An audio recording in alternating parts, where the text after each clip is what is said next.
Hey everybody, welcome back to Scarlet Hollow. We're finally back, oh god, oh god, that's disgusting, I'm so sorry. We're finally getting back to Scarlet Hollow. More reading for 3 hours, yippee! Oh my god. So a little mishap happened while I was getting stuff ready. My mom cooked me food, which looked delicious. It was delicious a little bit. Had little bites of it, and then I turned. I just did like get up, I think, or something. Then all the food went besides my legs, and it fell all over the floor, and it made me. I still feel really defeated. I felt so stupid. I feel so defeated. Well, I hope everyone's doing well. Besides that, I think I'm doing okay. Fucking hell. We're finally getting into chapter 10, chapter 5. Sorry, I was thinking Delta River Service, and even then, they didn't have chapter 10. What am I on about? We're on chapter 5 of Scarlet Hollow, which I am very, very excited to play. I know nothing. I know like 2 things because I looked the achievement like a dumbass. As always, I spoil my own fun. Before we get to that, I want to talk about a few things, maybe like some stream plans in the future that I might want to do. After this, I'm not quite sure what to do next when it comes to streaming because I kind of want to do Resident Evil, but at the same time, that was so incredibly laggy and probably not enjoyable for people to watch, which I probably will not do anymore, which is sad that my PC can't handle it, but what can you do, right? So anything... I really don't know what I could do for the future, but keep an eye out, because hopefully I will be thinking stuff in the future. But I do have plans on reacting to Taco Draw's Epic the Musical animatic whenever that comes out. Which, shout out to Taco. I absolutely adore that guy. And I can't speak right now. I'm like so frazzled for what happened. It's sad that like not much people really care for this series as much as I thought people would, to be honest. I love this series. I absolutely adore it. I love this and Slay the Princess. Will I play more Slay the Princess? I don't know, probably not. Well, it depends, really, I guess. But no more of this. I need to stop talking. I need to get to the game, because I want something to go right. Episode 5, I'm late. Would you like to continue the world state? Please save a game now. I did. Don't worry, I have. I just joined the subreddit. I don't use Reddit a lot, but I definitely joined it. To like a recap. If it was your first time playing episode 5, it's recommended that you rewatch the recap. You know what?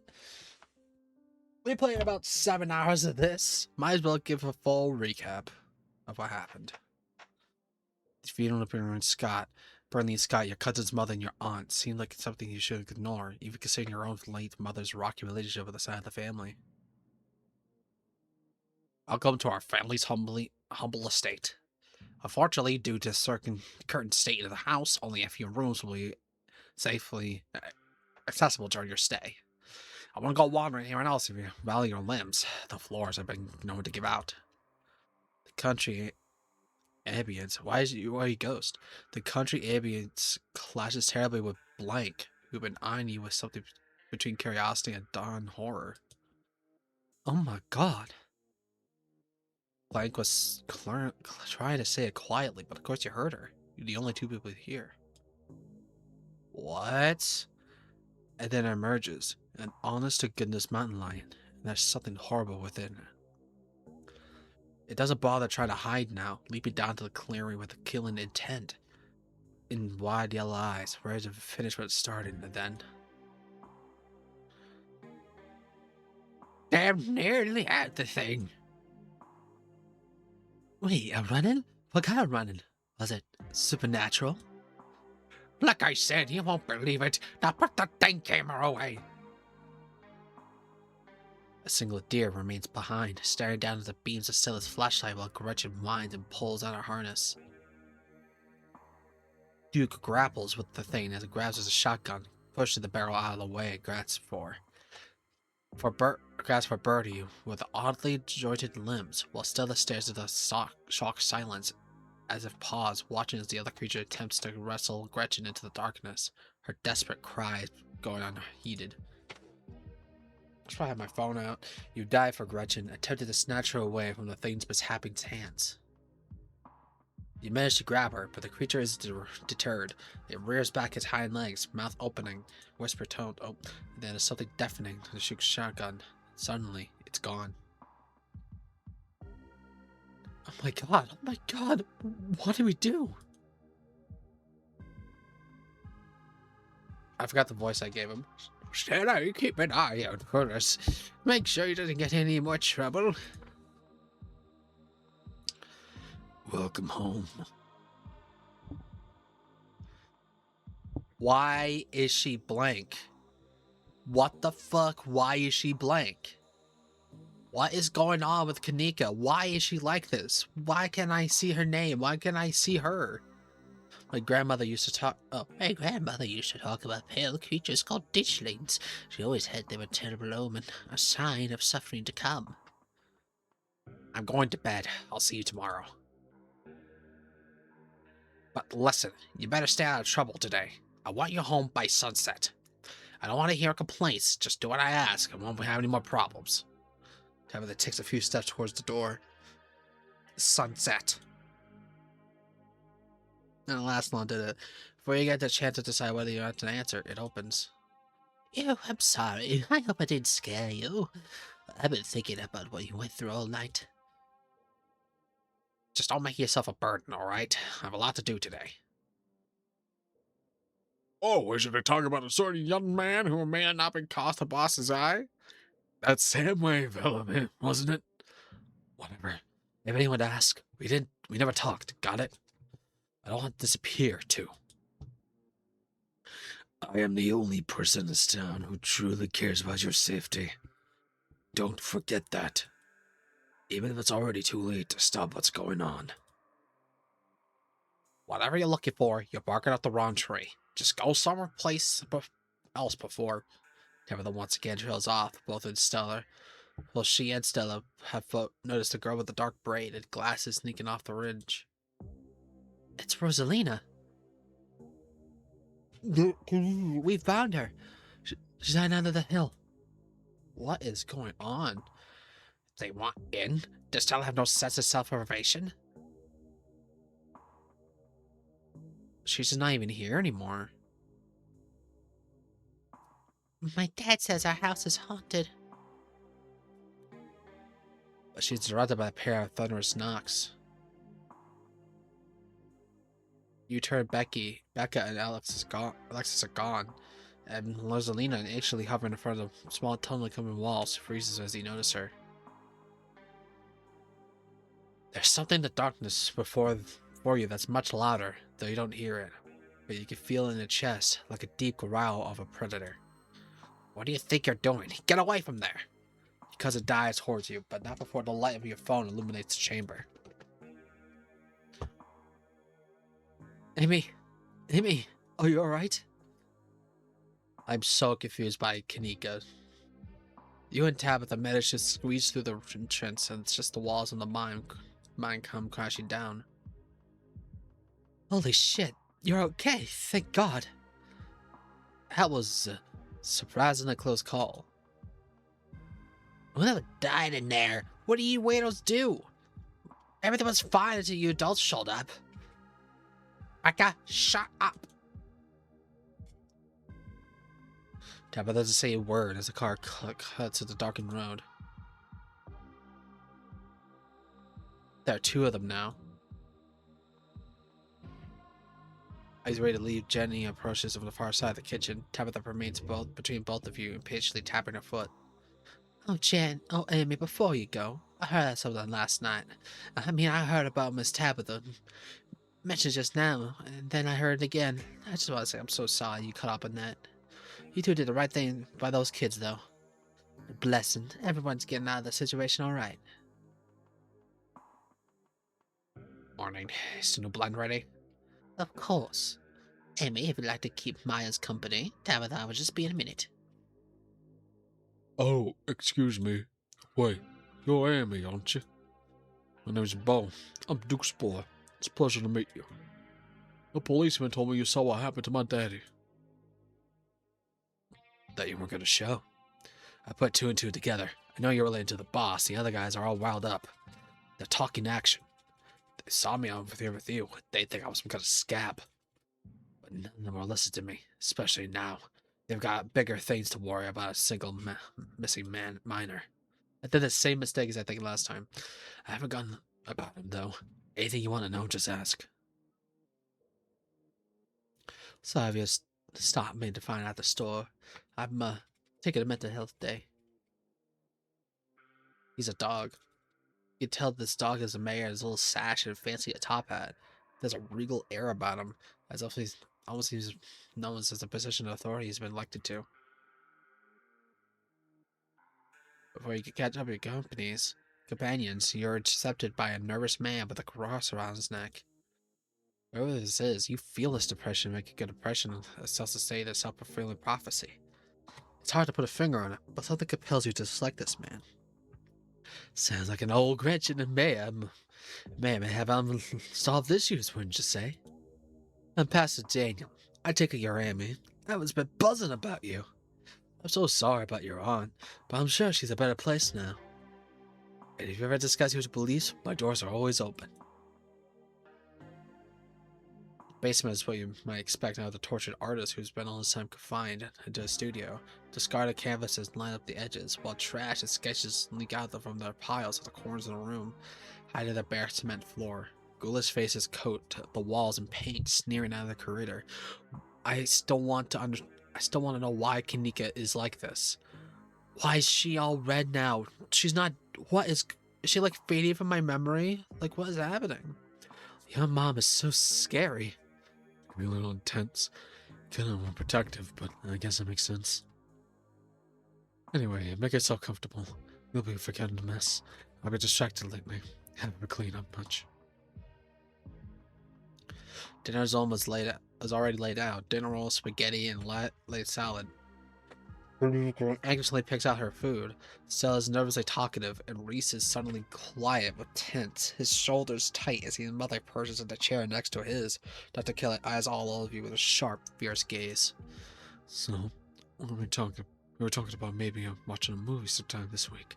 Amy's still in town. Well, Amy's still in town. We still have a lot. We also see how you're feeling. I can handle a movie, Doc. Yeah, you just sit downstairs in the dark. Reese is used to that. I'm sure it'll be okay.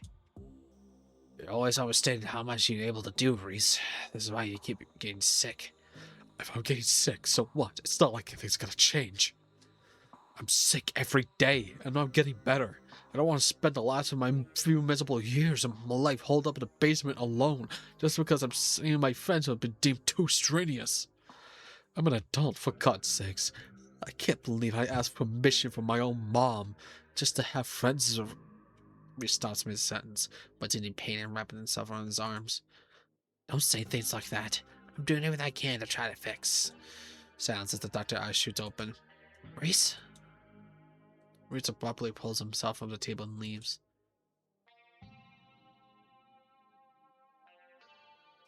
What would happen if I tried trying to romance Kanika? Would the same thing happen to Stella? Like, what's happening here?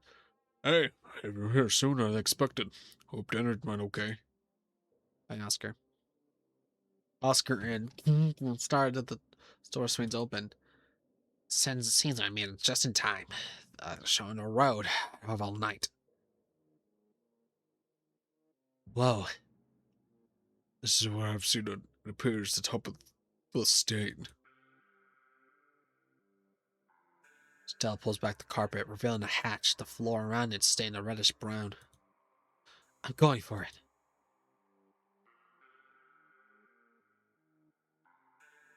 Wait, do you hear music? Mood stirs, the figure cloaked in shadows rises to attention. Stella? There you were. I would have found you sooner, but the resident clearly does not want me here. Doesn't seem to have the issue with these miserable little parasites. Okay, we get to see him kill him again. Bottom feeders always manage to slip past through the cracks, don't they? The sins of the father are laid upon the children. One of you must be forfeit. Doesn't matter which. Bullshit! I hope I didn't come too late. It was something, doesn't it? I think you know which of you should volunteer. You must be joking. You take a step forward towards the light. Sybil is right there. Please don't do this. You wordlessly step into the spotlight. I'm sorry, Amy. I don't think I can talk right now.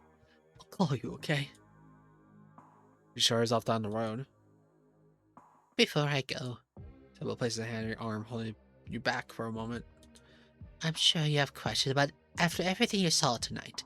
I'm sure what's happened to you, but let's not get into it here. I think everyone could a little rest and relaxation right now, yourself included. If you swing by the key room sometime tomorrow, say early afternoon, you and I can have a little chat. I'll see you then, Amy.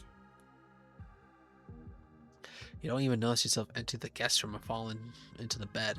Suddenly, you're just there, buried under your family's musty covers. You open your eyes. It's a new day. You feel like shit, but your thoughts are interrupted by the buzz of your phone on the nightstand. Yeah, I just wanted to check in. Hope you're doing a little better. Also wanted to ask, have you heard of from Stella? Is that what she's distancing from me? Is that what it means? Like, it feels bad. Like, I don't know what is going on. You check your messages, nothing from Stella. Wow, she didn't even... Tula made some imaginary friends that keep telling us if they weren't to go out there. The word of some fictional creature she made up is going to convince us and it's a good idea for her to play in somebody's old garbage. But she's 7. Of course she won't get some funny little deal like that. I'd love to get a community to rile up a big cleanup. It's about time somebody got rid of all that junk. A small gathering of workers outside the entrance of the mine, picket signs in hand. There hasn't been a relatable doctor up here, says he's another folks can afford. They're figuring out their own medicine. Take advantage of Sybil's broken attention to quickly dump your tea into the pots behind you. Now on to business. She takes a sip of the cup from you, staring thoughtfully down at the sludge. Oh dear, this doesn't bode well. You've got just about every body that can fit to the bottom of a cup. Cross, kettle, hourglass. All that means death, misery, difficulty, and the hourglass ties it all together with definite urgency. I don't remember. I think this happens either way. I think if I dub out the tea or just drink it, there's still no defining death. Some death thing. It's fair to assume that this all has to do with whatever the ditch lanes. Something's coming, and whether any of us can stop it, I'm not sure. But we may very well be trying to figure out what it is. There's a certain figure here. Cat. An enemy. Lurking in the plain sight. This is wild. I had no idea this was here. An entire hospital ring, right away from decades, just behind some flimsy drywall. That's why it sounds distant. Sole focus of finding it. Your feet move without prompting, and you stumble down the hallway towards the far wall, barely registering as the antique clutter as you stagger past it. Whoa. Are you okay? You don't respond. Oh, sorry, I got a text. Okay. Let me just exit out of this real quick. Wow, okay, I got no snooze at all. And there, okay. You don't respond. You don't bother to retrieve the axe. The walls rotten. Water damage having been eaten away in the wood over the course of the unknowable years. The planks nearly reduced to sawdust. You tear into it. Enemies upstairs, enemies outside. We're surrounded. If I go out of the house, I won't be safe. You won't be safe. As Reese tears at his clothes, paint bubbles out of the canvases, his ghoulish figures peeling themselves of the two-dimensional world, invading yours, crawling up to the walls. Grab my hand. I'll pull you out. Leave us alone. Dr. Kelly opens the door and the two of you stare at the hallway.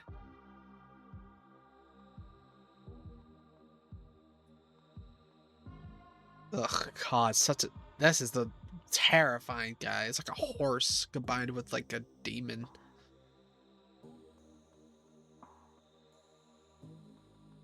Is this what you were afraid of? Enough with the tranquilizers. This is our shot. Yeah, Dr. Kelly the tranquilizer darts. Dr. Kelly quickly loads into her gun, leveling the barrel at her son.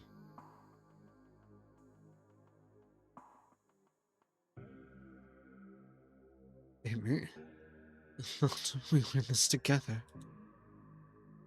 Ugh, God. You can sit on log beside Stella. Amy, that ghost really did a number, ain't you? Have your fun tonight, but you should consider returning to the estate tomorrow. Tabitha will be around, too busy at the mines. Forbidden places won't be forbidden without her to stop you. You might be surprised at what you find. So, are you coming in? Yes, ma'am. You're off together, limbs entwined, exhausted, safe, and comforted. Tomorrow might be some new horror, or might not. What happens, you'll face it together. It's time to continue your journey, not journey. You wake up to the sound of bird song. We get to the game! Yay! And a welcome aroma of breakfast sizzling down the hall at Stella's timidly cozy cottage. As you stretch, the soft cotton of her sheets slides against your skin. The aches and pains you've accumulated this week feel distant, lessened by a brief lightness Stella has brought to your life. You had a good night's sleep, and though you can tell this has a shades of bone-deep exhaustion away, you feel slightly more whole. Yeah. Oh my gosh, she's so cute. Amy! Amy! I hope it wasn't too noisy in here. I just wanted to be able to get some more sleep. I know it's early. Still can't be too bad waking up to somebody making pancakes for you, even as I cracked at dawn. You take a step forward, leaning close. You can feel Stella's smile broaden as you plant a gentle kiss on his cheek. Yuri! Oh! I freaked out! I'm sorry. I freaked out. Oh, Amy, you can do better than that. Before you can pull away, she takes your face afar, dusted hands, pressing her soft lips with yours.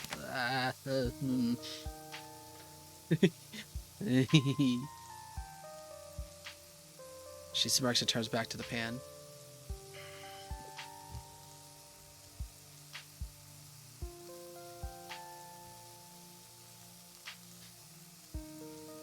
How'd you sleep?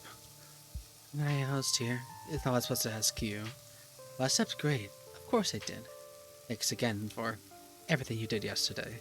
You had no idea how light I feel right now. It was nice to wake up knowing you.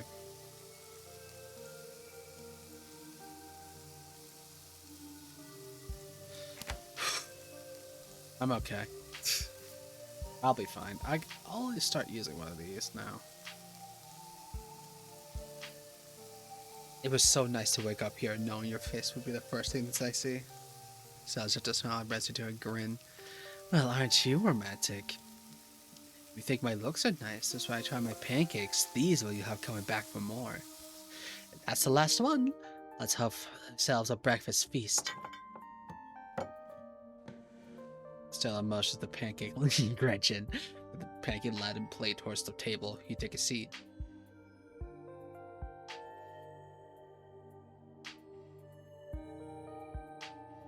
You take a multi-layered bite at Stella's pancakes. They're incredible. A perfect crisp, a perfect crisp crust with a light, fluffy interior, still streamy with the heat of pan, and a generous pour of the maple syrup, adding a flavorful sweetness. A rich, buttery aftertaste lingers on your plate. A stack of these made with love by someone who cares about you is a perfect way to start your day. Mmm.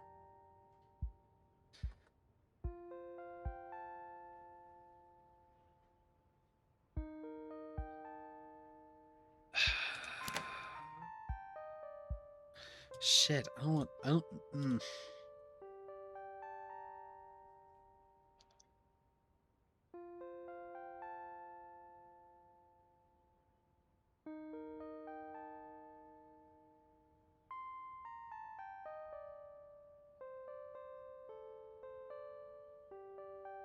We should meet up with Kanika. I hope she's feeling better than yesterday. Stella rolls her eyes next to the confusion. She starts distantly, as if she's trying to remember something. She shakes her head, finally snapping back into the conversation. Right, right. Sorry, I blanked for a second. Must have forgotten she moved back. Forgot she moved back. Stella, you saw her every day this week except yesterday. Right. If you want to catch up with her later, I won't stop you. That's really up to you. Seems like everything just happened so far as connected to your family. I've been itching to explore the Forbidden Wing since I first learned out of the Tabby. Maybe we can sneak in today and see any clues.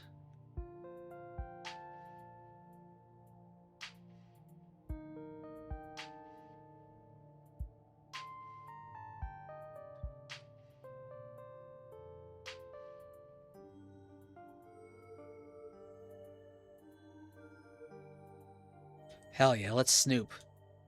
Yes, I knew to be down. It's gonna be so much fun. You have no idea how long I wanted to go in there and see what's all the best dusty old rooms. I'm glad that Stella's come along with me.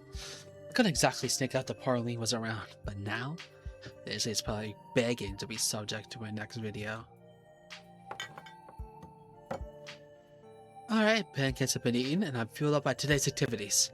Let's head out. Let's go, Stella.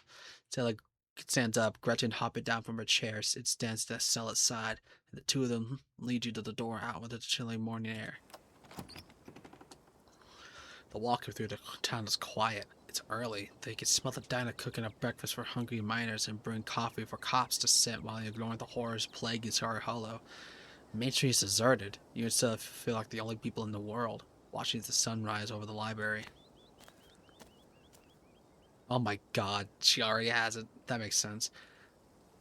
The estate looms over the three of you. Of course she's going to fucking Salem. Three of you. More unwelcoming than it's ever been. Where's Gretchen? Ah, look at Gretchen. Look at Gretchen. Hi, Gretchen. Also, she's fucking adorable. Forgot how cute she was. As if the small bit of time spent away in a warm house still full of love that Bill has made a mere thought of crumbling manner unbearable. Yeah. Wow. I could barely remember the last time I made my way up the hill. Apparently didn't exactly make it easy for me to see Tabitha, so we should iron out somewhere else we could think of. Your Honor tends to shoot first and ask questions later, so I figured it was best not to risk winding up in the business of a shotgun. You only make the mistake once. Oh my god. It's sad to see how much worse it's gotten. That cliff used to be a lot farther away from the house, but it's claimed onto the ground. Claimed a lot of ground. The place looks like it's been followed any day now. It used to be such a beautiful house. Together you cross the threshold, the ancient door creaking open to reveal the familiar dusty foyer. Knowing Tabitha isn't here is keeping you in line gives you a new feeling, like you have completely ownership of the place, and not any sniggers of what's held to yours to be uncovered, if you can only figure out where to look. You can feel how much floor is tilting. Jeez, that place has already really gone to the dogs since the last time I was here. It feels so much older and disused. I can't believe Tabitha's still living here. I'm sure she has a lot of memories trying to tie into the place, but it feels like it could be done around with our ears any second. So, where to first?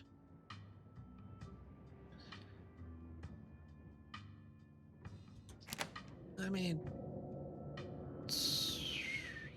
fuck. Yeah. Let's go to my room first.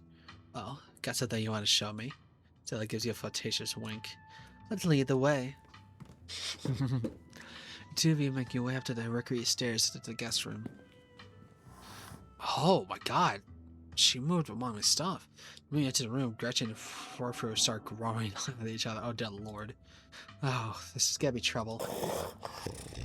Gretchen lets out a snort, yeah. So it takes all of Forfur from the lodge from the bed, skidding right down the hallway. You hear her gallop down the stairs, undoubtedly returning to her spot in the kitchen. Gretchen's victorious. Anyway, if I remember correctly, this is Pearline's own room, right? Tabitha's really wasted no time getting this place turned into over guest. Someone's been here. It's been wide open and contents have been dragged into the room. A discolored residue smeared on the far larger boxes, giving you a hint as to who might be behind the invasion of privacy. Holy shit, that mess has gotta be Wayne, right? I think you'd know if you were that messy.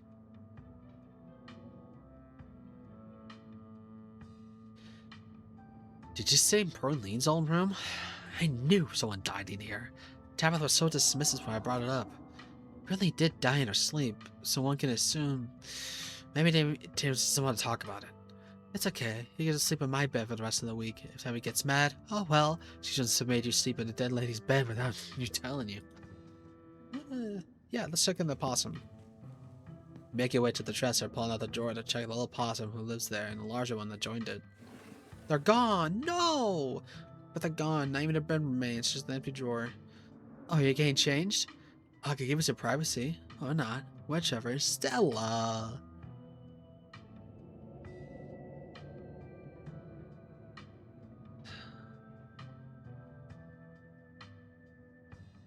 There's your little possums in here. Hope he's okay. Aw, possum's so cute. We're the one lives in the drawer next to you where you sleep. I guess I'm sorry he's wandered off. And, glad you took the shower at my place. You let the door shut.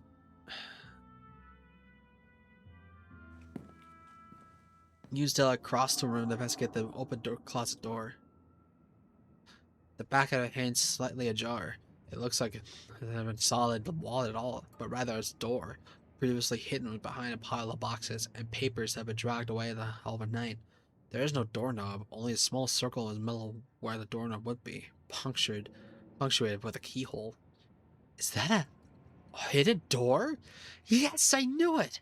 I knew that could be one of the hidden passages.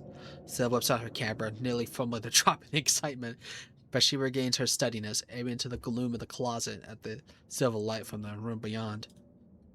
Stellars, you're not going to believe this. We're here at the Scarlet Estate, trying to get to the bottom of what exactly is going around town. We just uncovered this hidden door in Amy's closet.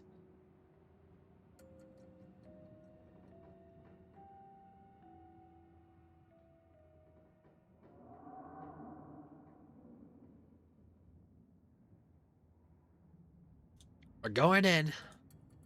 That's right. You best step forward. I like this. This is cute. Stella filming as she dramatically opens the door. It hinges, creaking appropriately. Together, you enter the forbidden wing of the Scarlet Estate. The room you feel yourself is completely barren, with no real furniture to speak of. The wallpaper is peeling with neglect, and the floor tilts with the comfortable beneath you. Already, you can see why Tabitha would be so intent on keeping you out of these unused rooms. This doesn't look like a place for humans anymore. Hi, Gretchen. Stella continues forward excitedly, camera holding to place every detail. You follow her into the hallway beyond the small, forgotten room. Wow, an exclusive look at the ruins of the Scarlet Estate. If you don't find anything supernatural in here, this is already great stuff. Wow. Before you is a long hallway. Dust dances in the weak sunlight, beaming in through the cracked glass. A tinge of mildew stings your nose. It's warning you away. Though there's nowhere else to run to now. An ornate entryway. Its long door gone. Its door long gone. Breaks the monotony of the faded wallpaper, and a staircase looms at the far end. Oh, these are fresh prints. A Bel Air. She zooms into what you now notice a faint trail of human footprints across the dusty floor of the hallway. Looks like our friend has been doing exploring on his own. We have to be careful. We're not run into him while sneaking in here. Of course I'm gonna. You both make your way to the dark doorway in the middle of the corridor. Whoa. Whoa. It seems like there's got a entertainment room. The sort you expect from a fancy rich people who wanted to show off. The stench of mildew is strong here. Your already weakened lungs aching from the strain. I forgot I was completely weakened. I've just gotten so used to this overlay. I breathe in the toxic air. You can see why Tabitha's wanting you to explore in these rooms. There's a large painting in the far room. From a distance, it looks like it might depict a town. Jeez, it's a miracle any of this would stay hidden. Death, I should really think about moving before the half of this house decides to finish the falling off the cliff.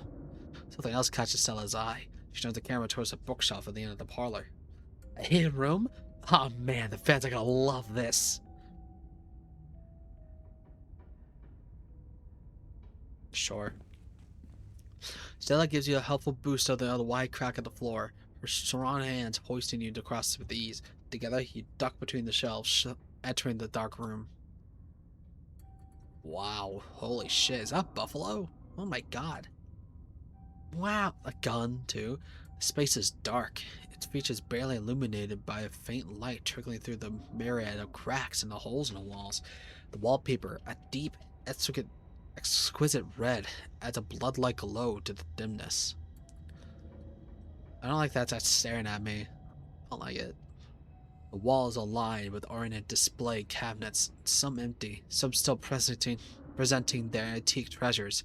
Nestled between the cabinets, a single tall bookshelf remains standing, its occupants dusty but still intact. But all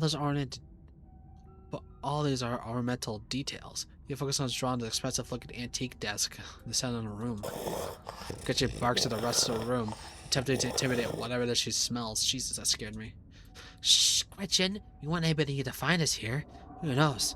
We might try to seal it back up, Emma Doyle style. Gretchen quiets down, but doesn't stop her from thoroughly investigating the space.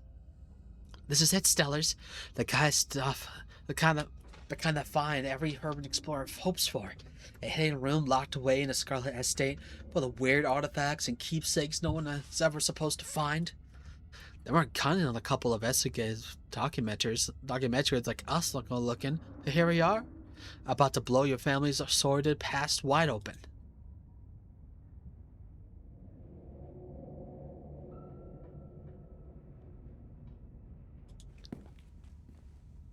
Oh. You step towards the desk. Maybe there's something worth finding in the drawers. The bottom drawers offer resistance as you try to pull it out. It would seem that, even with all these years, the lock still holds. Not a problem. The possums! They're here! You're surprised to see familiar faces start with a nest gun of odd glass vials. What are you guys doing here? It's the little possums from your room. It seems that they, too, found their way into the forbidden wing. Gretchen boxes ran into the Gator beast, breaking the eerie silence of the forbidden wing. The cocking me a doggy wrath. The bosses in turn fall over, feigning death. Jeez, Gretchen, calm down. I'm not letting you go after a couple of poor little possums. You don't even have teeth. This isn't a fight you're gonna win. Stella reaches out the foot, holding the squirmy Gretchen loose across her chest, slamming the door shut. The possums are safely stored away when the bloodthirsty toothless pug can't get to try to wrap her guns around her little throats. The top drawer mostly contains old-timey letter materials, complete with a fancy dagger-shaped letter with opener with a wax stabbing kit emblazoned the initial ES. The wax and seemingly nod. Underneath, you find a pile of crumbling financial documents, scrawled in a neat cursive in every spot. The neat signature is the name Eknox Scarlet. It must have been his desk. Meaning this must be his study. Teddy? And then oh, his son Teddy. Or his brother? I don't know. And hidden among the documents, you find an ancient photograph. A stern blonde man staring up from the terrace of the bottom of the drawer. A face you're surprised to find you recognized. It's the man from your vision. One in the hospital bed. Hey, I've seen that before. That's a picture of Theodore they put up in the local history books. That's your great-great-great-uncle or something. The one who died in the collapse. I had a vision about him yesterday. No way.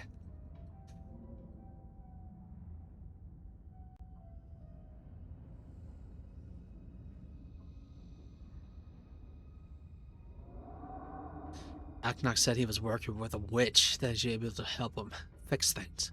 But this was in a hospital after the collapse. So I'll focus on the camera and you as you explained the vision you saw yesterday. She's clearly shocked by this revelation, drinking in every word, eyes going wide. A witch? And then somehow they managed to convince the whole town that Teddy died in the collapse?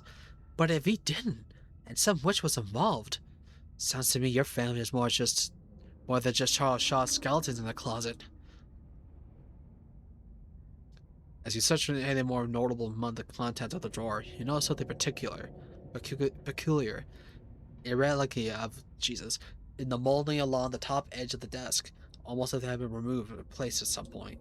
You slip the hand in the drawer, feeling along what will usually be a solid oak at the top of the desk, but the space is clearly hollow.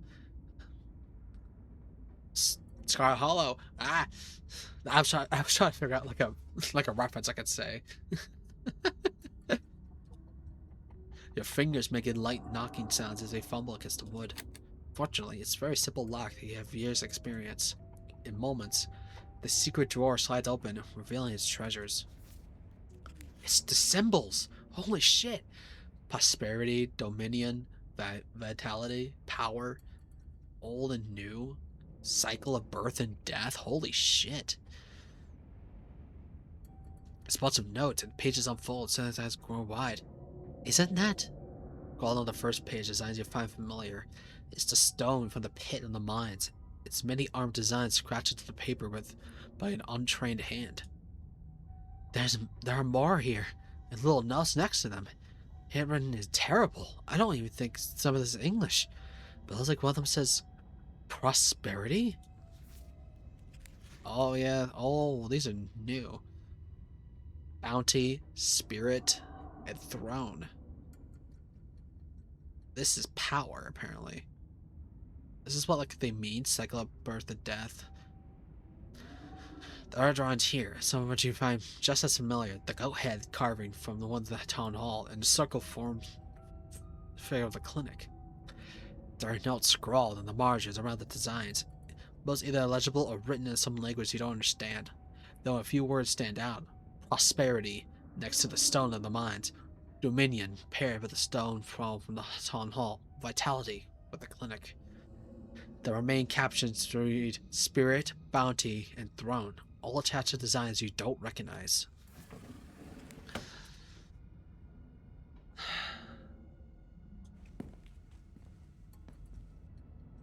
The painting highlights the number of old buildings and locals, many of which you've already visited. The town hall, the estate, the mines. Something I want to point out real quick, I'll point this after. The mines and the clinic, still called a hospital at the time of the painting. The church, and then there's something you have yet to see. The historical Callaway Tremaine homesteads. And that would be our little town. Oh, there's a plaque under it. In commemoration of Enoch Scarlet, head of the Scarlet Hollow Landmark Revelation Project. Let the past never be forgotten. Oof, I feel like writing something like that is just something to wind up gathering dust in a neglected room like this. Let this be a lesson to all my viewers looking to immortalize their life's work. Also, something I was gonna say that I noticed. Why did Stella, like, not recognize Kanika for a moment? Like, they just met. That was weird, right? Like, something's going on. Not only with the vision of, like, Kanika barely being there. Like, Kanika not barely being there, not being, like, named, and the text being that red font that would be, like, usually mean, like, something scary talking. Something's going on. Hold on, I just gotta do something real quick. This won't take long. Promise, promise, promise! Now we just got into it. Overlays.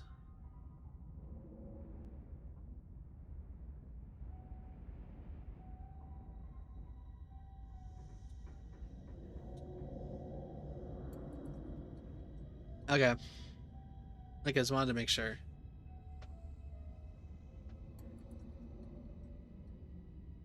Okay. So, all two of you, maybe. Yeah, you never know who may be in there. Let's see if the footprints lead.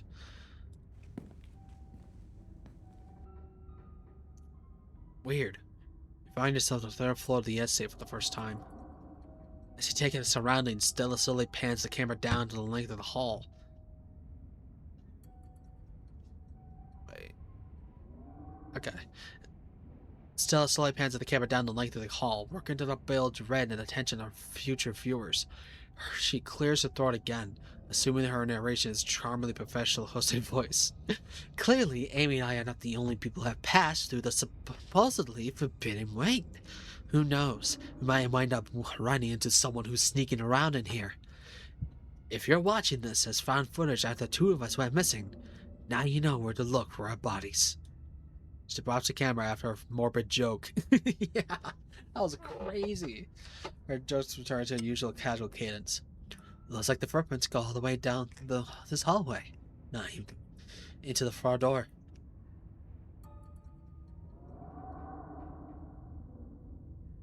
There's a lot to do here. I'm guessing I don't really need to do that. You do your best to shove the boxes out of the way. They feel packed and full of lead. You can practically feel your shoulders and hips creaking and straining with the effort, but try as you might, you can only budge them with an inch. They only seem to cement themselves in place. You can find yourself gasping for breath on another few desperate pushes. Here, let me help you with that. You don't need to go straining yourself with one whole, overnight grain situation. Stella steps in, pushing the stack away with a bit of strain. Whoa, looks like somebody was trying to keep whatever was extra secret. Joke's on them. This make me tell everyone about them even more. Does that mean, like, oh, she is? I didn't even notice how jacked she was. Holy shit. But what would it mean, like, if I was still weak and I didn't, like, want to fuck Stella, like, I would be able to push that at all? That probably would mean what that means. I'd be alone and not understand what to do there. Oh. Huh.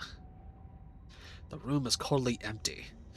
A large antique bed is made, its sheets ancient and dusty, but still somehow giving off a feeling of tidiness. Even with cobwebs stretched between each corner of the four-poster frame.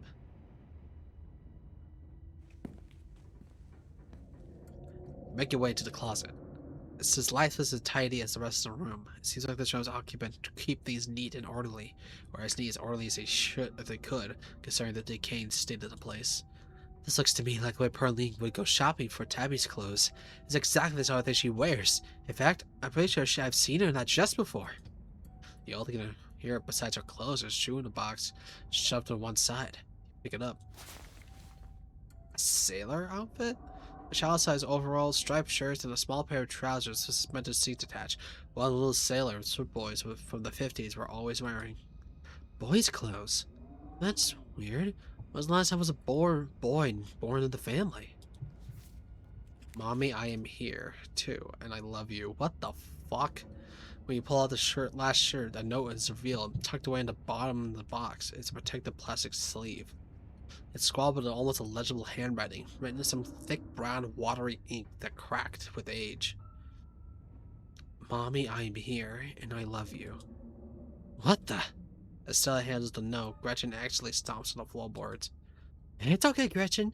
You love those curves so much. It's just paper. Really, really creepy paper. Stella zooms into the unsettling note, making sure the camera takes in every detail. Okay, I got the footage I need. You should get back. Put that back before you get cursed from or something. Montgomery was cursed. You dropped the note back in the box, once again covered with clothes. Weird. Folks, what you just saw at the bottom of the box with boys' clothes hidden away in Aberdeen Scarlet's closet. Yet the only children she supposedly have are two girls. This mystery is going to be thick. It's gone from gumbo to gravy. Alright, that's right! I found records yesterday, and actually, Aberdeen had a stillborn boy. You're completely right! That's Charles! Right! Yes! Ah! His name was Charles. Stella's eyes grow wide. No way! You're just not winding me up, right? Because that is a bombshell. I mean, do you think Charlie? But then...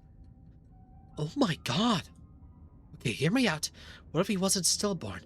I mean, he would have been a bastard son, right? And with Eknox the way he was, the fact that your family was a whole Southern Gothic thing going on. I hope we find more about this. Forget about the gravy. The mystery just boiled over. Imagine the possums for Silco too. You step towards the desk. Its drawers practically overflowing with stationery. You step open the drawers, each one filled with paper, stacked hastily, practically spilling out an attempt to dig through anything important. All these bills and receipts are Avery Dean's to him. Guess we know whose desk this is. The rest of the room is neat and tidy. It's amazing her drawers is such a hoarder's nest of old paper. But I wouldn't be surprised if Scarlet's lady's always been like this, pretending they have everything together on the surface, but a total mess on the inside. Sounds like a Tabitha to me. Oh, Tabitha to a T. Oh, don't tell her I said that. When you reach to the bottom drawers, you find something entirely different. Birthday cards. Greeting cards, letters, small wrapped packages, some open, some sealed, some crumpled into messy balls. Dad. To my sweet Tabby. Her dad? You open the cards, both pages taken up a hidden random note. Tabby, I hope you do. Tabby, I hope doing well. Not a day goes by that I miss you. No, that's that gotta be a more mother thing. I don't think that dad would miss that. Hope Pearline treats you the best Christmas yet. I'm not sure what sort of doodads you get into these days, but I sent a little something to make you think of you. Make sure they're the best shells of the bunch. Not how rare of them, but they're awful pretty. And then they still got the beach smell, and it makes you put like ear in them too. It doesn't compare to the real thing, but it's close enough. In case you makes me a cheapskate, I made sure to send a lot of little cash too. You should get yourself something a little nicer than glorified beach trash. Make sure to get Pauline to take you to a nice toy store. I bet, because that's where I'd take if I was there. If you get the time, I'd love to hear from you. I miss you so much, Tabby. I'm always thinking of you. You could come out and visit me anytime. I know you want what it's like in the East. I made sure to write out my addresses in the back of the card, just in case you didn't know how to get hold of me. Been missing you, my incredible, amazing daughter. All my love, Dad. Oh my God. Sal lowers the camera, averting the gaze with the deeply personal letters. Tabby said her dad never tried to get in touch, that he just abandoned her. Pearline fucking hid the birthday cards. That fucking asshole! She hid all these cards from her. That's awful! That's fucked up! Why the fuck would she do that? Why the fuck would she do that? Just so she stays? I think it's because she wants to stay at Scarlet Hollow. Oh, that makes me. Oh, that's so fucking annoying. Ugh. Well, another from closer top of the pile. Happy birthday, Tabby. It's me again, your old dad. So the big 2-0. I can't believe my daughter's such an adult. In my mind, you're still that bossy little kid doing cartwheels in the front lawn, telling me how various sounds animals like me, making him like your professor of animal noises.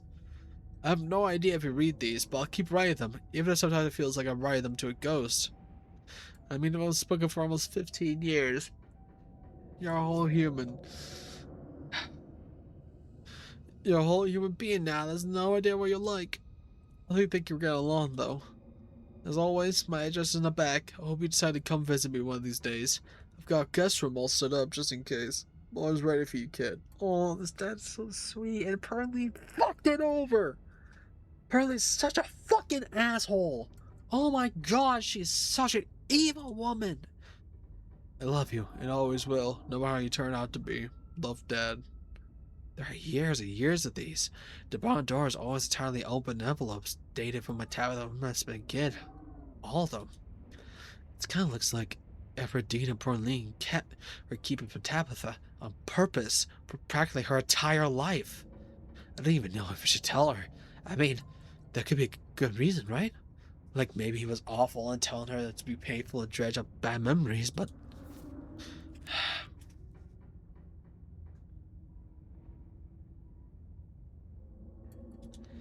We should tell her, but let's pretend they were in one of the boxes in my room.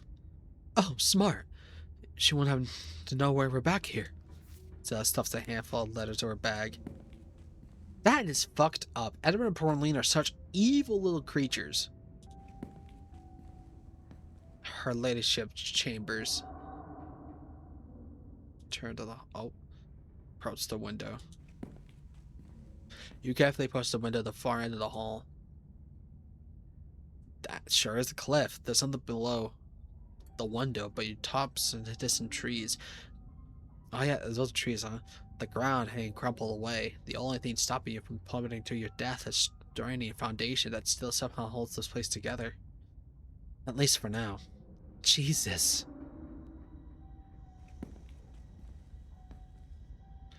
Oh boy, we got a haunted nurse here, everybody. The top shelf is occupied by antique book picture books, Dick and Jane, nursery rhymes, ancient editions of Grimm's fairy tales. Lower shelves are full of educational material, from children's encyclopedias to writing practice and workbooks. From the sheer number of learning and oriented books on the shelf, you get the impression that the children who lived here were not supposed to be interested in fun and fiction, as they were in diction and spelling. Man, makes sense with Tabitha, huh? Your family has been wealthy, but maybe not in joy. Why not, right? Property of Alexandra? Alexandra, yeah. You leaf through the few practice workbooks, gently turn into near crumpled pages. Reasons mommy should take me to the Mary Bell to the zoo. Number 1, we have been very good girls and have not cried for the whole week. 2, Mary Bell says elephants are so big that I would leak them to see one. 3, I think it'd be very fun and mommy would have a good time. All these are signed carefully, Scarlet. I get the signature of Alexander Scarlet. You flip through the rest of the book, your eyes on focus as many of the practice sentences and letters copy pages flash by. But something near the back of the book gives you pause. In the section of the property today, I continue with talk to a boy in the wall. Boy in a wall? Are you kidding me? People are going to think I planted this or something. It's just too creepy. Hold on a minute. The little boy's clothes, the note, the fact that Aberdeen had a bastard son at some point, now a boy in the wall. It's all starting to add up. I don't like how much this is. Hey, hold on. This encyclopedia has something sticking out of it. Oh boy. If Daddy plays with me and Mary Bell. Oh. If my family goes to the zoo. If Mommy, Grandpa took us to work, to the mines. If Mary Bell and Mommy and Daddy and Grandpa have a picnic. All sign of the carefully scrawled signature of Alexander Scarlet. There's a strange, fantastical element to these pictures. Everyone's smiling and sitting together as a family would in a child's drawing, but yet it feels like these are drawn in the same hopeful way a child would draw a unicorn. Especially in some reality that Alexander could only dream of. That's so sad. These are so sad. The Scarlet family is so fucked up. Also, I hate how much these look like actual children drawings, and that really makes me like sad. Oh, there are less joyful illustrations as well. Daddy napping, showing father sleeping on a chair, a bottle of brown liquid conspicuously drawn to the table next to him. The girls hover in the doorway some distance away. Mommy going to work and is all strapped to the girls crying in the upstairs window of the house as their mother walks away, an angry frown scrawled on her face. Oh, the son is sad too. Wow, these are awful. The viewers are gonna eat this up. You get a feeling there's a more accurate depiction of the girls' lives.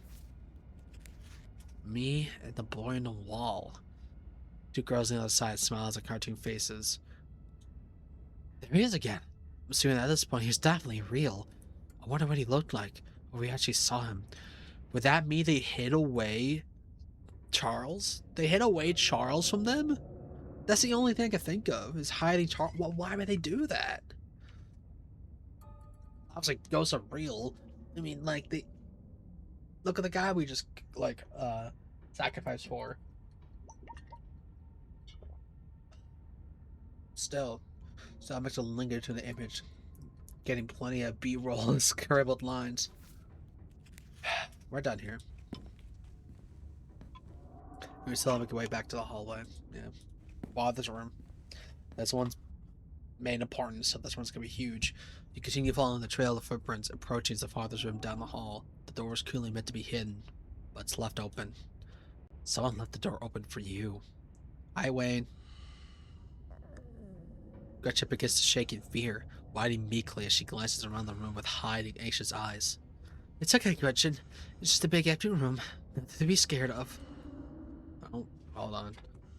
Yeah, something's here. It pains you to just stand in space.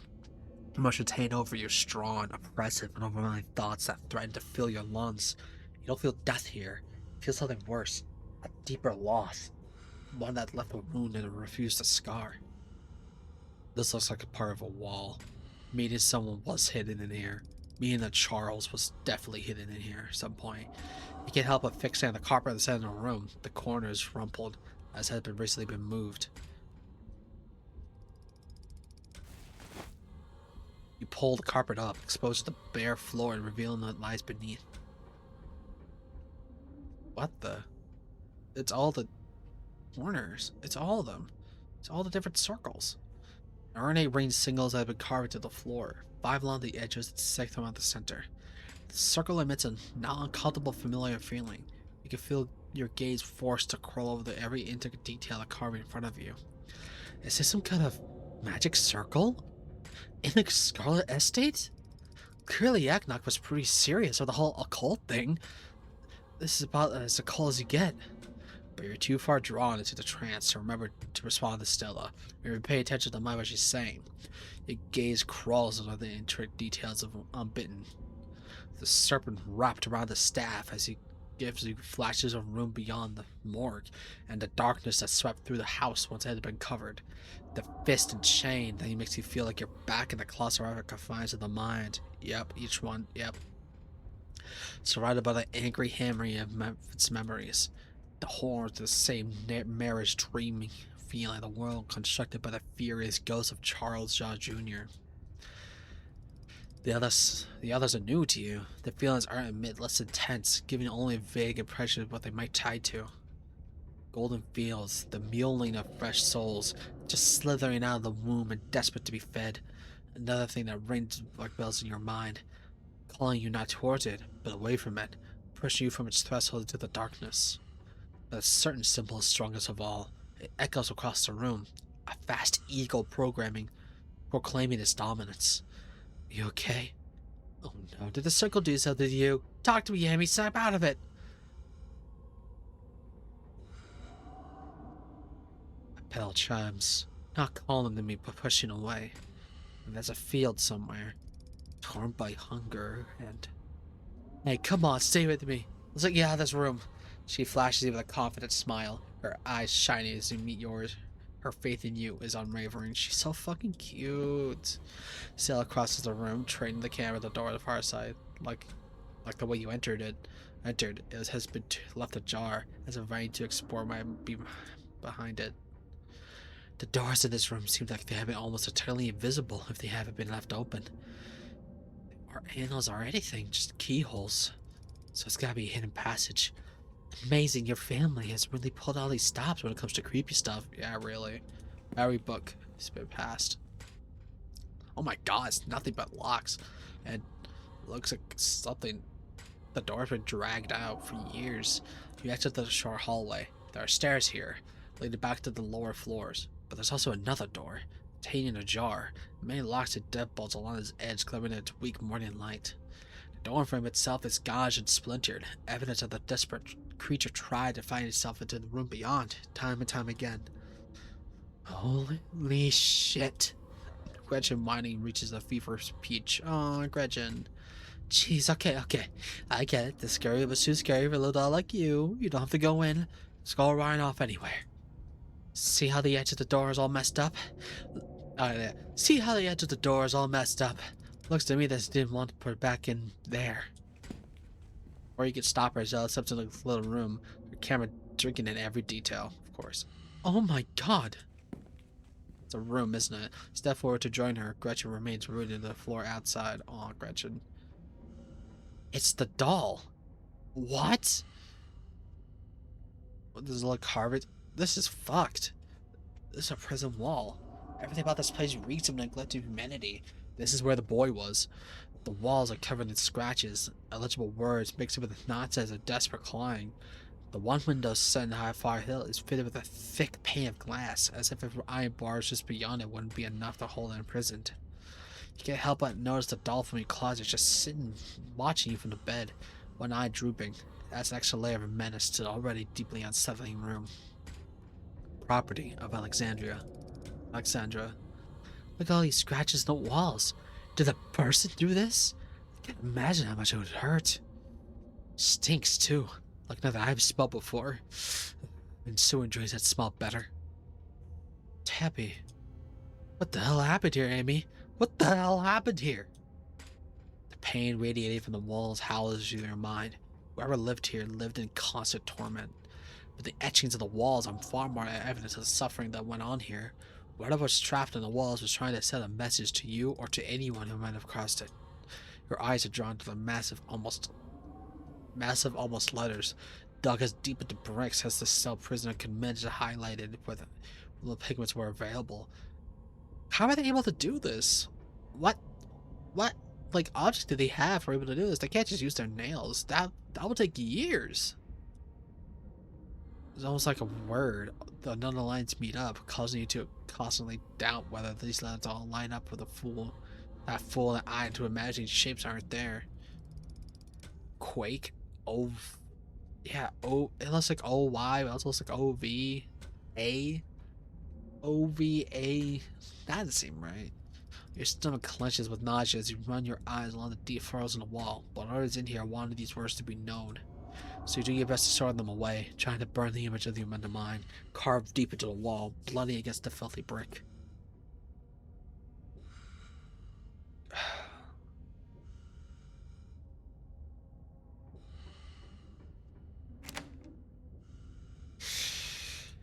Oh, the breathing. I don't like the breathing. That doll used to be in my closet. Property of Alexandra. Sal walks to the doll, examines it. Property of Alexandra. Kids always talked about how she went missing. It's one of the town's urban legends. I wonder if they ever found her body. Maybe there was a body to be found. The boy in the wall. And then, Alexandra. This doesn't feel like an old skeleton in the closet either. The smell is too fresh. And some of these locks to the doors are modern. Oh, fuck. Still, that's in the stagnant air. In the air. There's no Tabitha didn't know about this. To think it's possible that the whole time we knew each other, all those nights we stayed up talking, she might have known this existed. No, she didn't know. I'm gonna let something like this happen.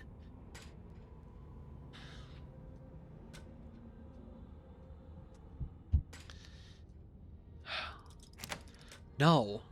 But this... No, I don't blame Tabitha for this. This doesn't feel like a Tabitha thing. This is not Tabitha.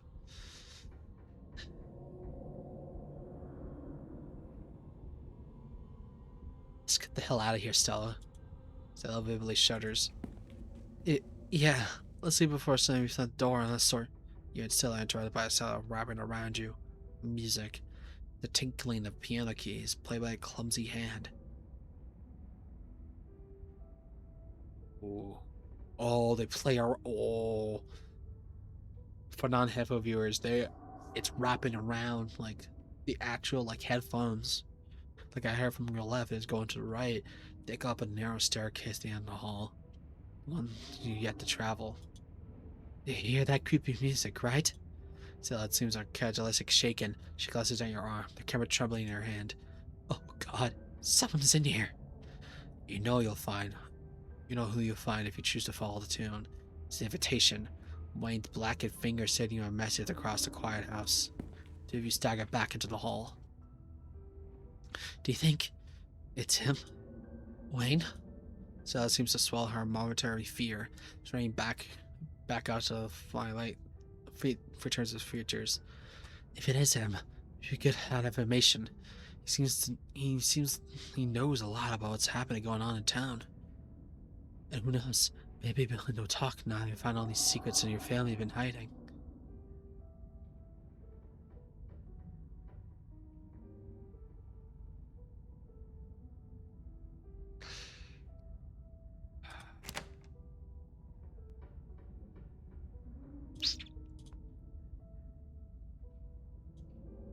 Wayne clearly set all this up to you to see. It's only right for you to hear what he has to say. You silently take Stella's hand, squeeze it tightly to pull her towards the music.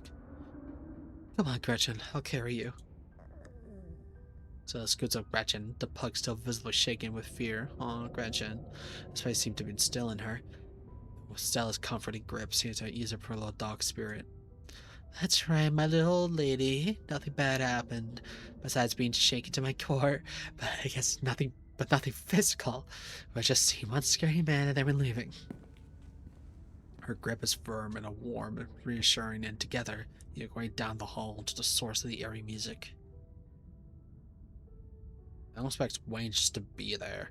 The stairs you take to what is soon to be once a servant's quarters, a network of cramped passageways hidden away from beyond the expansive rooms of the estate without so much as a window of illumination. You persist and descend deeper into the bowels of the Scarlet estate, the echoing piano only your company. Soon enough, you see light again. Why is there light here? The sun creeping into the edges of the nearby hidden door. Oh, okay. I thought this was a light on. Like, what the fuck? At the end of another long corridor at high ceilings and tall windows are almost disorienting as you step from the cramped, gloomy stairwell. The music echoes mournfully in the vast space, a course of wind adding a melancholic harmony as it whips through the overgrown courtyard outside. Jesus Christ. I'm trying to look at my surroundings to see if I see anything. Yeah, I see that mess, but I don't think that means anything. Oh, that's a ripped up pillow. That's what that is. As you make way to the one side rooms, utterly dark save of the open doorway of the far wall, the music stops. There's no warning. No gentle fade of a dramatic slamming of keys.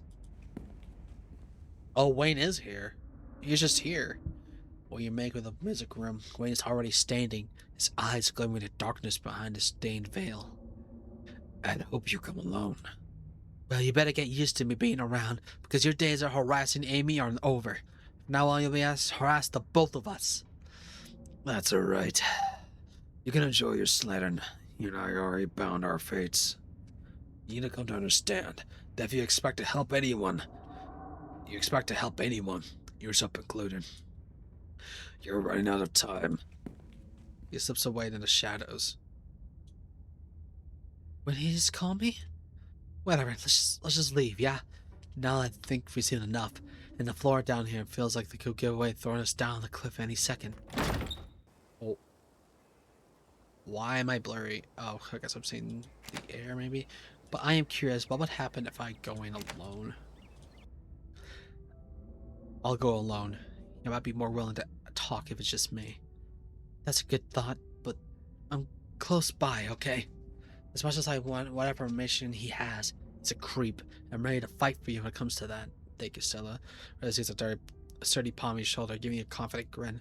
Then you step forward, making your way down the hall toward the eerie music alone. Okay. Thank you for coming alone. He makes his way down the tilted floor towards you. The sheet covering the old furniture flutters as the slight breeze steps in the room. That's okay. I had a feeling you wanted to be alone. Carrying with the smell of the wound as his bias approaches it by a careful step. I hope you enjoyed the sightseeing. He steps a few paces away. And I trust you understand the implications of everything you've seen. If you aren't careful, with your faith in the wrong people, things will go very, very wrong for you.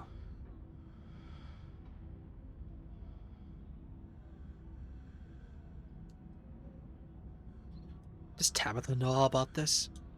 Of course. Why do you think she invited you here?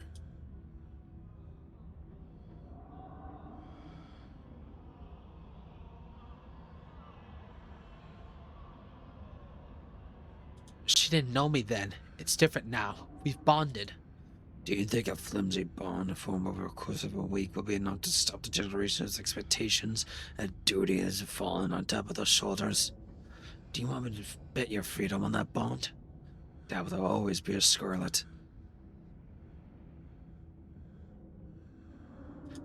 If you know what's going on here, then out with it.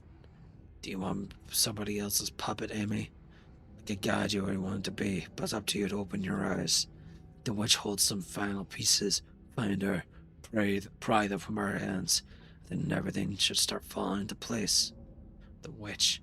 There's a stutter recognition your mind would not be, and it's gone. As if a thought was too slippery for you to hold on to. Someone isn't letting you think about it too hard. Unless you're already starting to forget about her. Memory is a disloyal thing, isn't it? Physical, easily manipulated. But something being missing from your head doesn't mean it's gone from the world.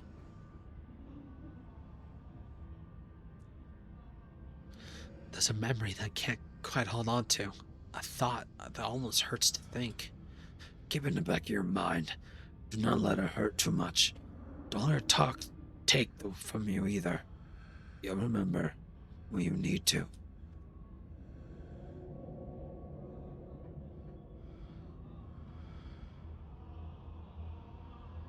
I can still flirt with them? That's crazy. That's crazy shit. The phrase that's scrawled on the wall. What was it? Why does it feel bad to think it? I'm glad you noticed. It's a weapon.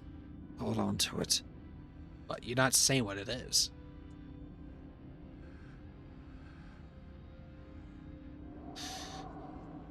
Who lived in that last room? Wayne cocks his head almost playfully. I did. Been in that room for a long time. You're the boy? Though my being free now is meaningless in the grand scheme of things. That's why you hold so much power in here. Because you died in here. The town itself is enough for a prison that I might as well be stuck behind that door. But at least I'm free enough to warn you.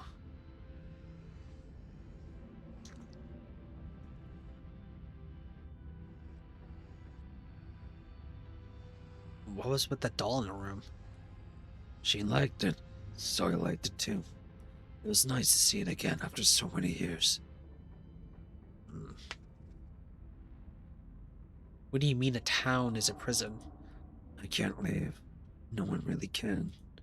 As it stands now, Scarlet is like letting go of its prisoners. They may be able to cross the town line, but not without the price.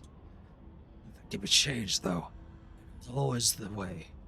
It was never meant to be. I can put an end to it. Oof. How do I know you're the right person to trust? If you're still as encouraging like that, I know there's something I could say that will convince you. Keep looking out for you, whether you trust me or not. What's all the dramatics? Is this a little theatrical? There were things you needed to see, and I doubt you would have been interested in a private guided tour, not one of the one who were given it. Once I've helped you find that you need, I want you to choose to come to me, to know you're truly open to a conversation.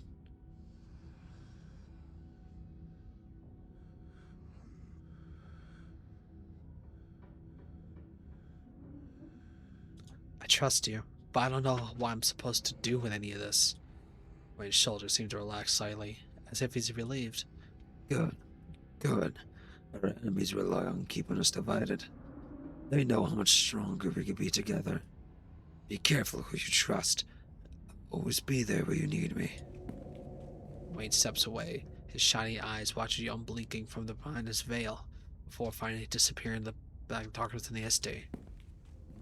You make your way through the dark, climbing through the side rooms, and return to Stella's side. She greets you with a nervous grin, clearly relieved to see you, even though you were gone only briefly. Gretchen stares up at you with her big worried eyes. Oh, Gretchen.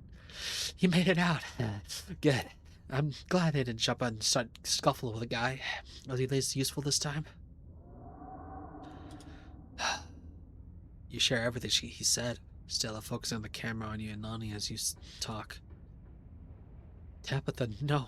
No. I can't believe she was doing anything to your family. I did. I just can't. She wouldn't really go along something like this. I refuse to believe it. He clearly has ulterior motives, right? He was totally trying to turn you guys against each other, right? Let's just get out of here, like now. Takes your hand, her grip strong, if troubling, and it gives you what feels like a poor attempt at a confident grin. Together, you make your way through the bitten wing, practically running until your feet hit solid ground and skin embraced by the crisp autumn sunlight. Whew! Holy fuck, that was a lot. Oh my god, I need a minute. That was a lot to handle there. Okay.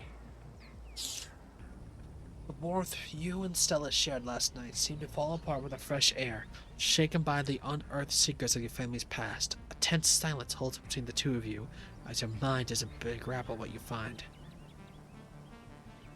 Of course, they're still there. Cell, the doll, Wayne's intuition that Tabitha has known all about this. Even more, she has partaken mainly into your family's crimes. Not only that, but she has designs for you. Is it true? Her eyes dart back at Estella, her gaze fixed on a non-existent point far off the distance. You only try to imagine what she'd be thinking. Maybe she feels you're connected in some impossible way to know you discovered. Like you carried... Wait, maybe she feels you're connected in some possible way to what you discovered. Like you carry out whatever on there in your blood in Tabitha. Tabitha who lived on the same roof as that cell her entire life. This silence feels like a troubled thing, like dentures clogging the air, suffocating the fragile growth of a barely formed relationship. There's a feeling that the longer you wait to say something, anything, the more tender the relationship unravels second by second. Say something. Say anything. Just break this awful silence already. I feel like we have a mind of our own.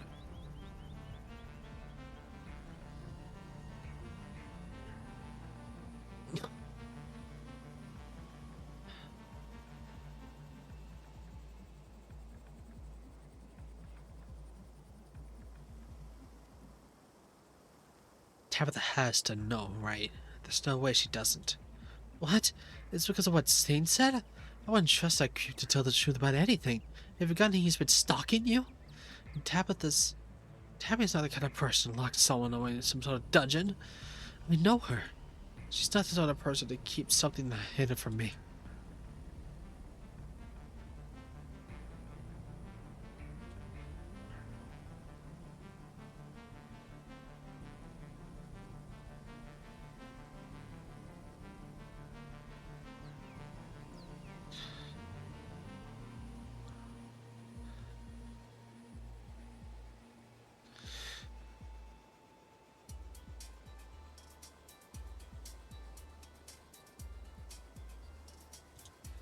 Let's just say for a second that we can't trust her. Why would we ever risk tipping our hand and letting her in what we know? Huh? Okay, I get it.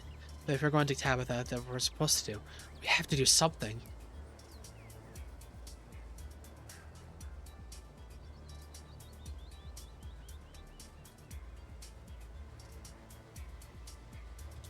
Fuck. Oh, fuck. Okay.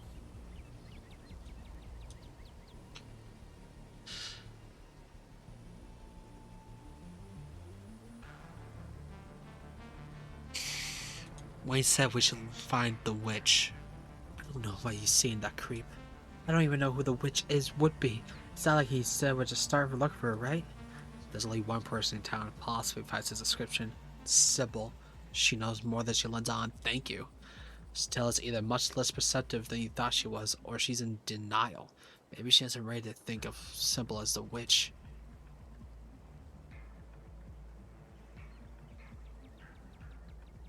I think I know where to go. Just follow me. Okay.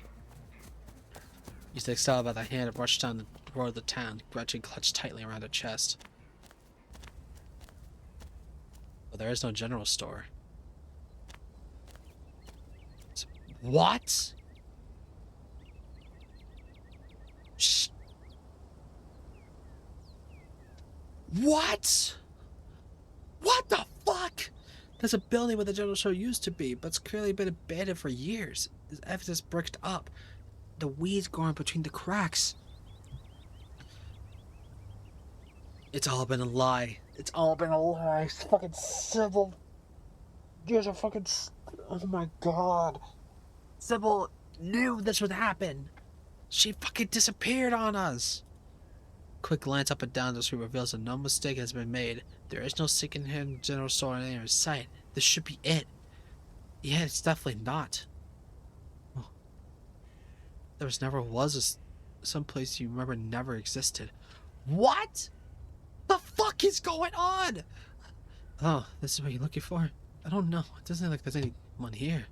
Those bricks are pretty sturdy. It wouldn't be easy getting in. Look, I don't know what you thought you were going to find. Clearly, it's not here. Where are our options? Let's go to Tabby. Tabby, it's not like the end of the world, I promise, okay? Miles! Miles! Miles! Miles! Hey! Oh, hey. Miles emerged from the corner, the sight of him was familiar and unfamiliar. You know his name is Miles, and he lives in town. Doesn't look like he's talking much, or at least not to you, but the connective tissue, the way he slots in, there's something wrong. It feels slippery. Even now, your eyes want to glaze over and ignore the young man, rather than interrogate why you're him at all. Oh, hey Miles. What are you doing here? Just looking for Sybil. What are you doing here? Are you supposed to be chasing that Loch Ness monster? Amy wanted to find us the witch. For whatever reason, that witch was supposed to be here on Main Street in broad daylight. That sounds like I'll be way a little more looking for a Loch Ness monster, doesn't it? Look, don't worry about it. We'll get out of here. No. Witches are real. Off. What? Cool shirt. That's all I'll say about it. Amy, you know it. That's why you came down here, right? You know there's something wrong. I think I did something bad. It has to do with Sybil and somebody else. And that somebody else feels important. Kanika. It's fucking Kanika. What the fuck happened? And I feel like I don't remember it before it's too late. Somebody's gonna... Never mind, that's stupid. I just sound crazy. Not crazy. But you and Amy are starting to scare me. Can somebody just tell me what's going on? Doesn't sound crazy, though. You feel an sensation he's talking. A creepy recognition. But you can't seem to hold on to it. A slippery thought that refuses to be recognized.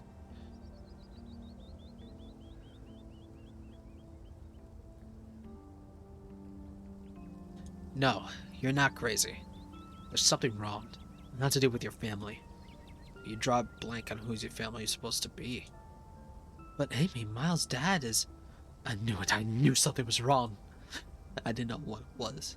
But it is. Nothing happened. I woke up and everything was normal. That Sybil says she had to go somewhere with somebody. No, wait. The person was there too. I talked to them and they left and I went out of the street. Because the office is closed and renovations. I had to go outside until it was done. It feels like he's recounting the dream. The memory slipping through his fingers as words leave his lips. The fuck happened? What is going on? Only emotion. This is only I felt like my dad died. But nobody's dead. Please, make it stop. The memory slipped through the barrier of fog going through your mind. He has a sister, doesn't he? What was her name?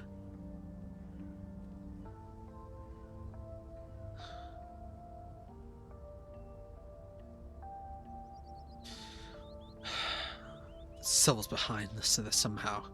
I know she is. I don't think so. She helps people. Yeah, she has been there for me. We practically grew up together. I wish I knew who she was. She wouldn't know what to do. Maybe when she comes back. Miles looks confused. No, we can't wait. He tries to collect himself, wipe away his tears and choke it back at whatever remains sobs he had left. Look, I don't know about her, but you seem to get something like actually wrong with her. Like, none of this makes any sense. There's this guy on the edge of town, Julius. He's crazy, but I remember him coming around asking questions, like I was in a notebook with him. I don't remember what he asked me, but I remember it. You gotta talk to him, or get to show him the notebook. He probably knows more than anybody else is going on.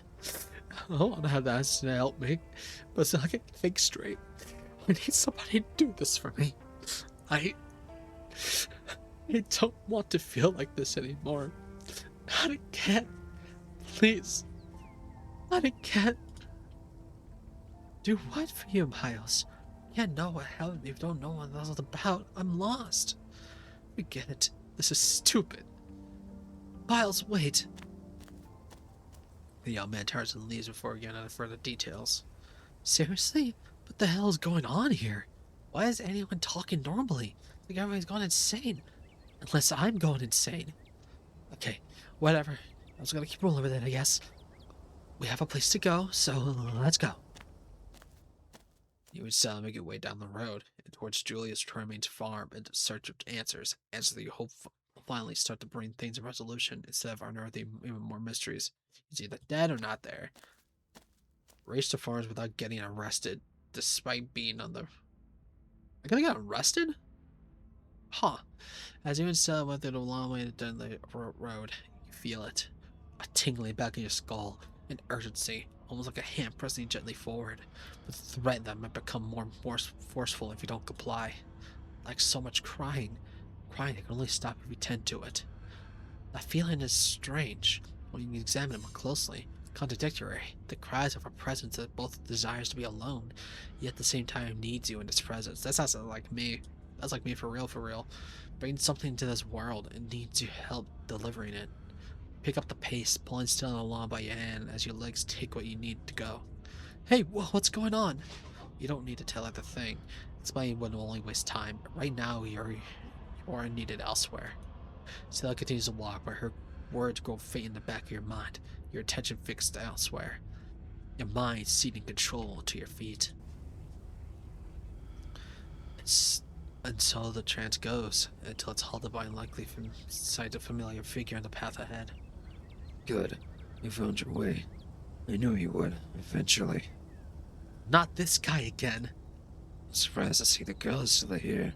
I don't know whether she wanted to run to Tabitha. I wonder how long that will last.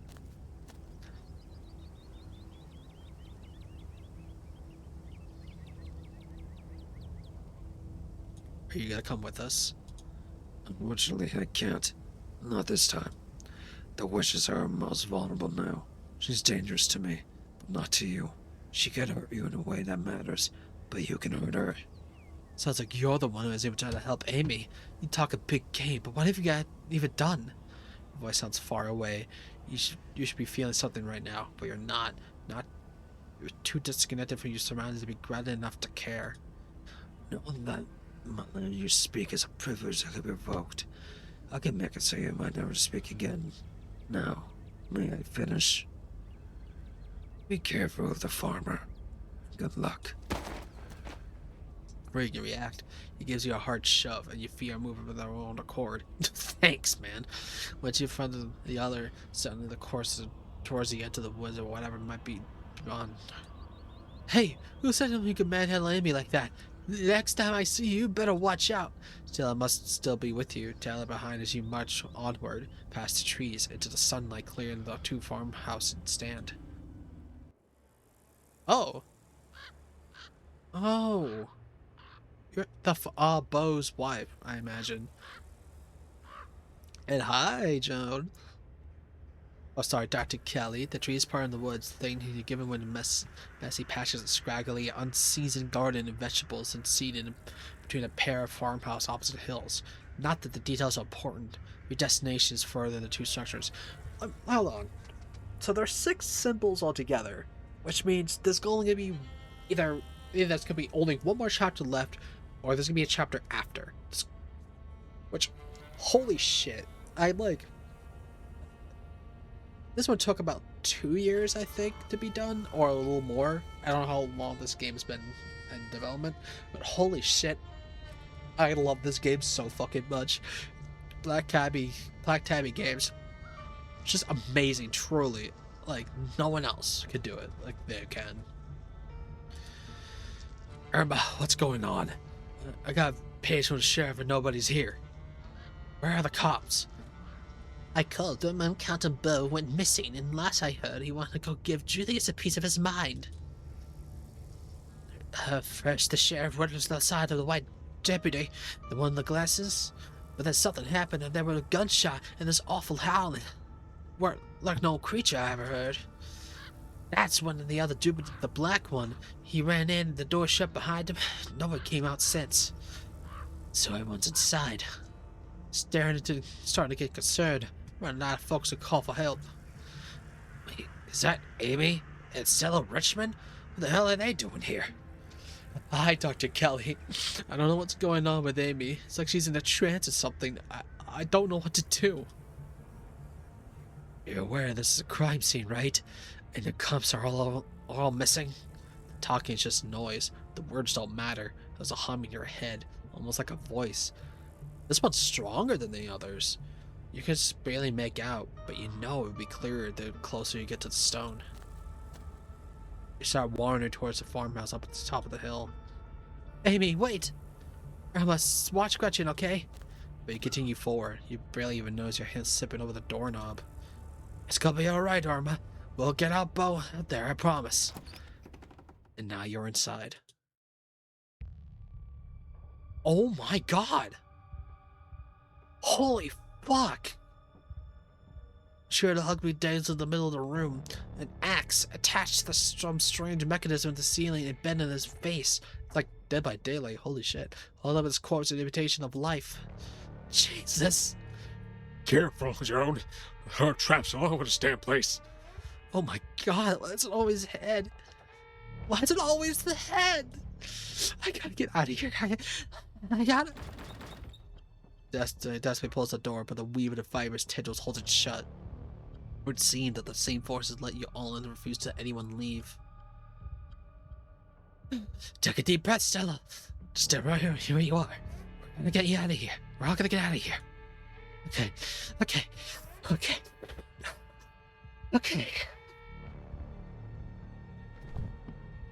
Stella slumps against the wall, tearing snow down her cheeks.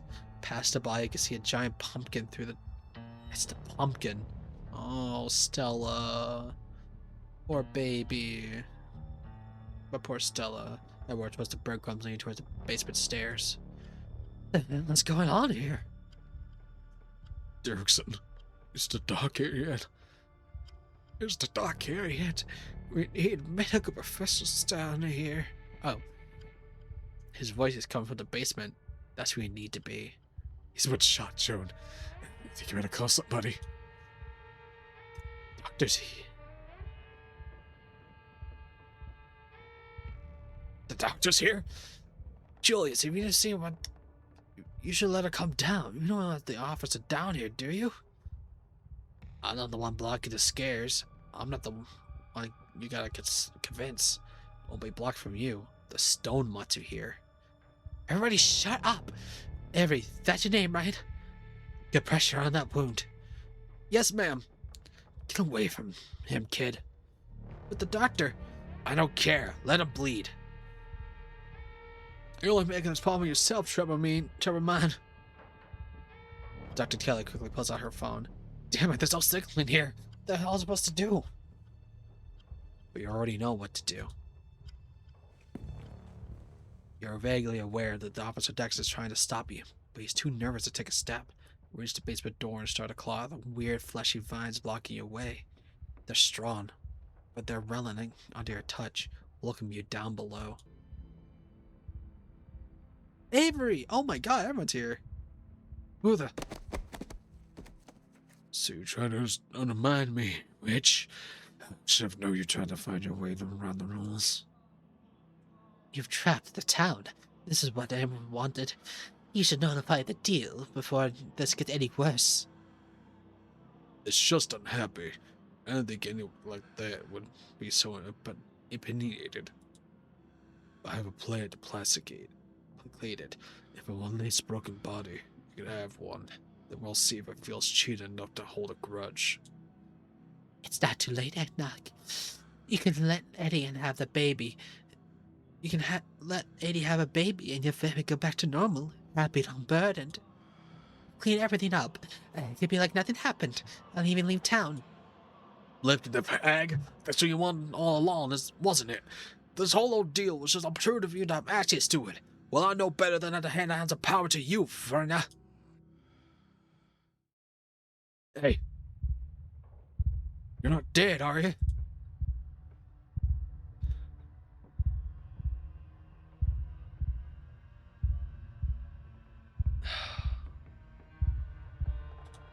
It's...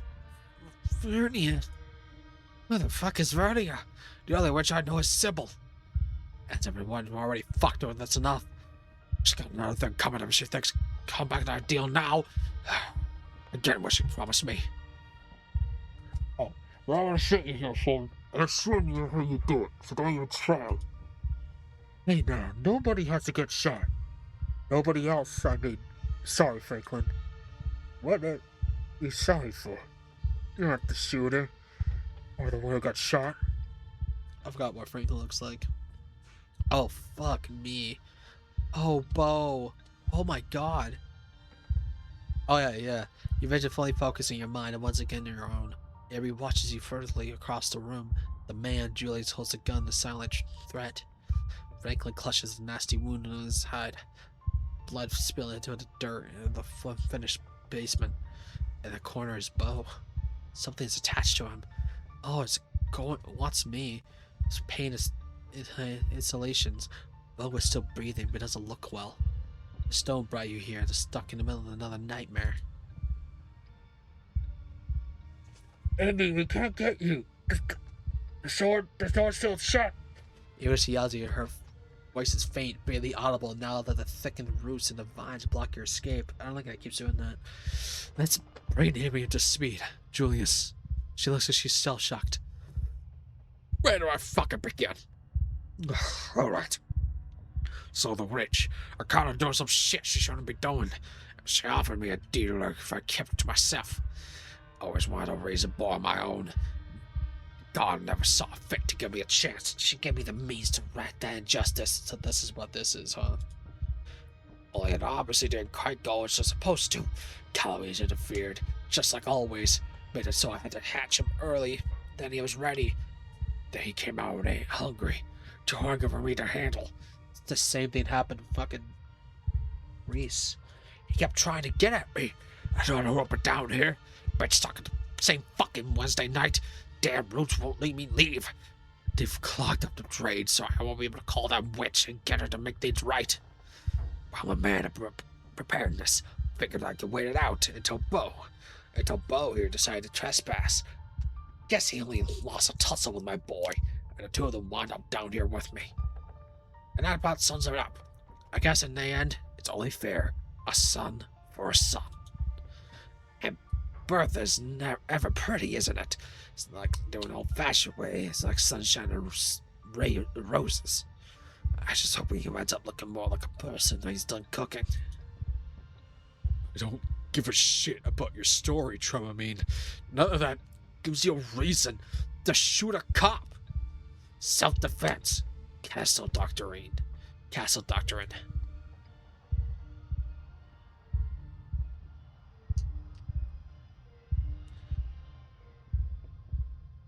Avery, what the hell is going down?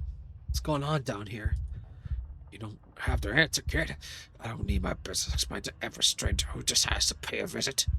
So Julius has to baby off a pumpkin, a really big pumpkin. He probably saw it upstairs. And he was stuck in the basement for a couple. That's the big pumpkin. And when I went to the fair, while I was upstairs calling around looking for food, then unfortunately, Bo showed up. All I heard was some yelling and crashing down her up here. Then I wound up with some shit in my hands. So I called the kid to come and try and get sorted out. That's me. Julius thought my plant expertise come in handy. I can't say it's been helpful though. I feel like the baby's freaking out more than ever. Getting into Bo without killing him doesn't mean easy.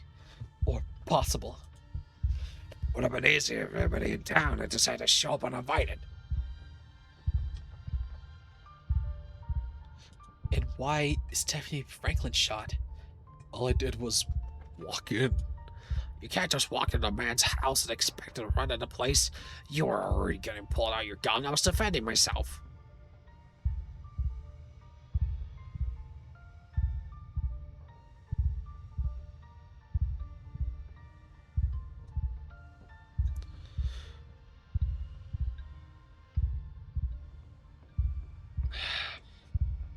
Fuck, man.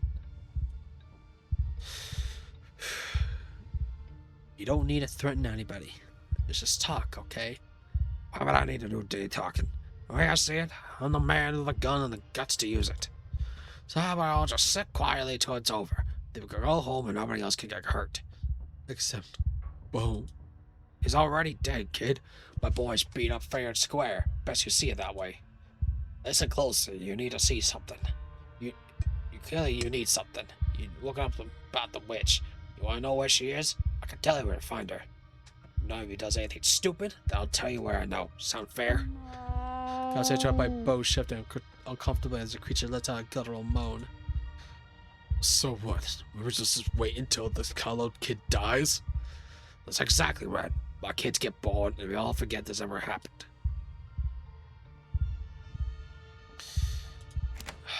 Fuck me, this is fucked up. I get to see this in action.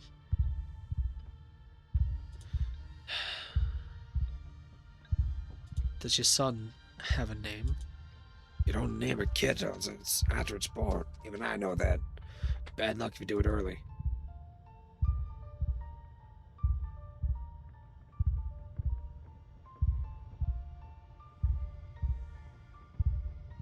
Miles said you had a notebook. They asked him a lot of questions. He sent me to you to fixate something that's wrong with the world. I don't go around showing my notebook to just anybody. For all I know, she sent you up here to test whether I'm able to keep my mouth shut or not. But that's extremely vague shit anyway. What am I supposed to do with that? I don't know what's wrong with the world. I've been stuck in my basement for the past 2 days. What the hell do I do with all this going on out there? Can't even get in contact with the old crone because it all taps and clogged. Not that I did fucking try. If it's Miles, does something happen to Sybil? We'd ask for help if she was okay. Maybe she's in trouble. As if that hag would ever get in any trouble she didn't mean to get into. Not that you'll be able to understand that. Not with all the teas she pours down your throat and the throats of the damn everybody in town. She's got everybody convinced that God's gift is to holler.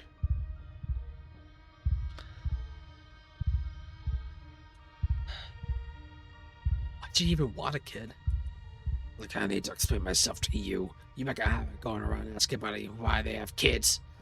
What if I'm the one asking? I never thought you were kind of guy who wanted a family. You seem like you're being left alone, so why? Fine. Only because you're asking. It gives me something to live for. Somebody to do right for. Somebody that goes on after I die. Same reason everybody has kids, damn it, I don't know. I'm sorry, Julius. I should talk to you more, or come out here to visit. You did plenty. Don't worry about it. Bo scratched with discomfort. The bear was used to digging deeper.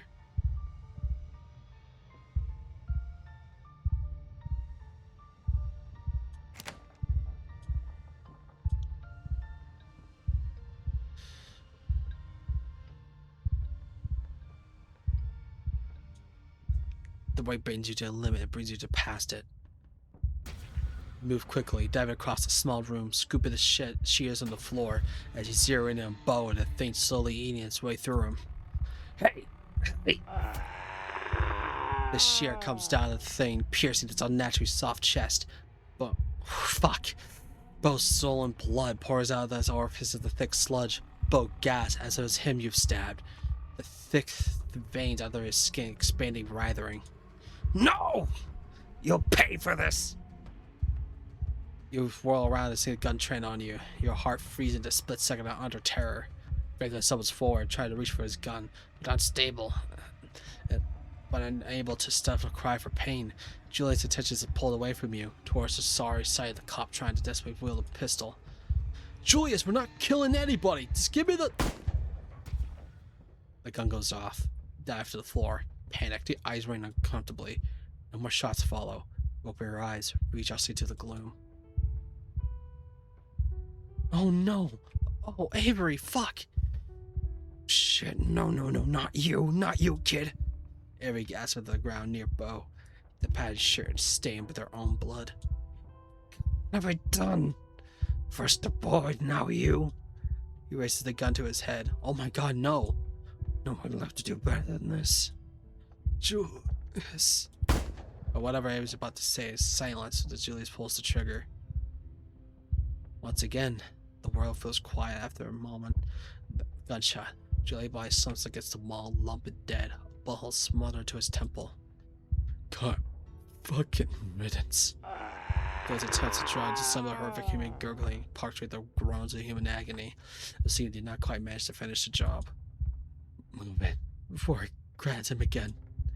Amy, bro, alive, can't live. The baby can have me.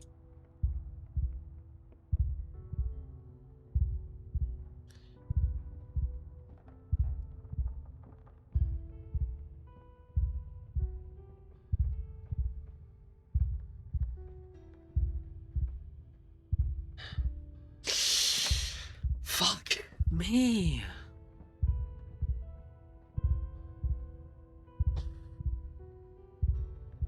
Oh my god. God.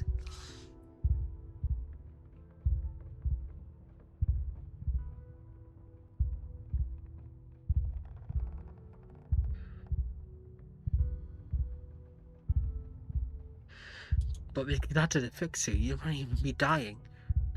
This is it. Please let it be or something.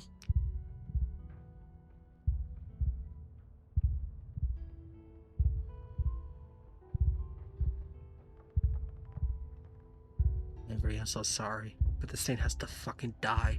The shotgun set is malfunctioning. Permanently removing from the world.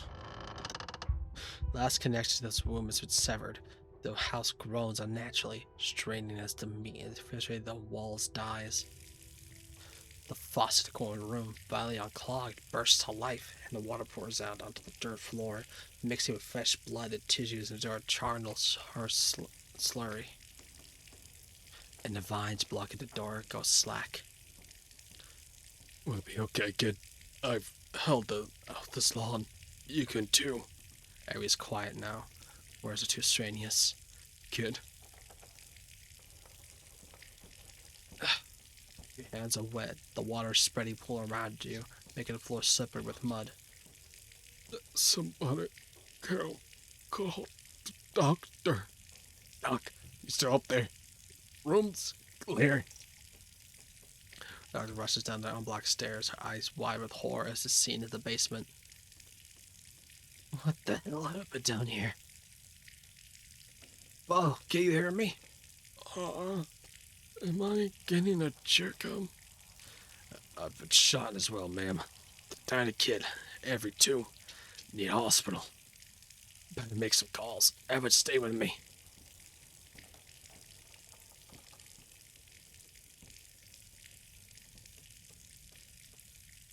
Let's get the hell out of here fast before it floods. It's up to your chest now. There's no denying it. What the hell are you talking about? There's no water. But there is. You just can't see it.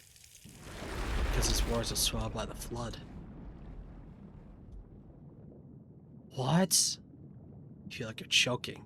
There's water in your lungs. There should be. Your ears are filled with the sound of rushing current.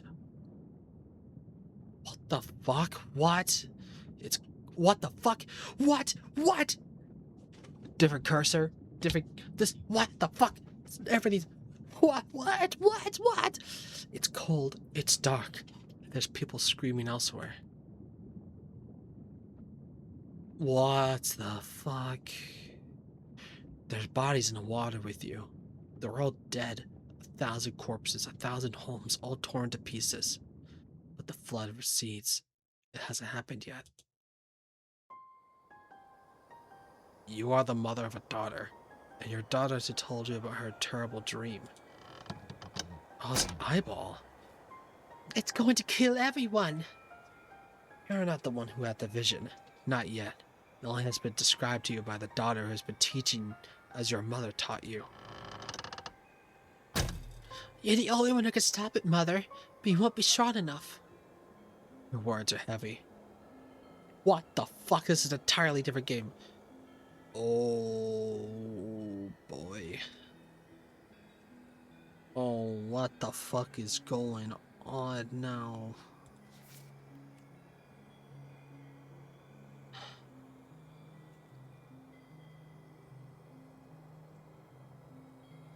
Of course I'll stop it. No, Mother, I've seen it. You will try to stop it and you will die. But there's another path. Take my power. I give it willingly.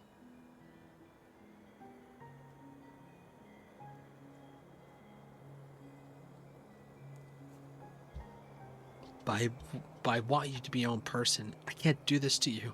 I can't lose you. This is scary. You lose me another path, but this. If we do nothing, we will die with everyone else. If we flee, we'll have to wait. We have the weight of 1,000 lives on our shoulders. I couldn't live. I would be lost either way. This has to be this is the way it must be.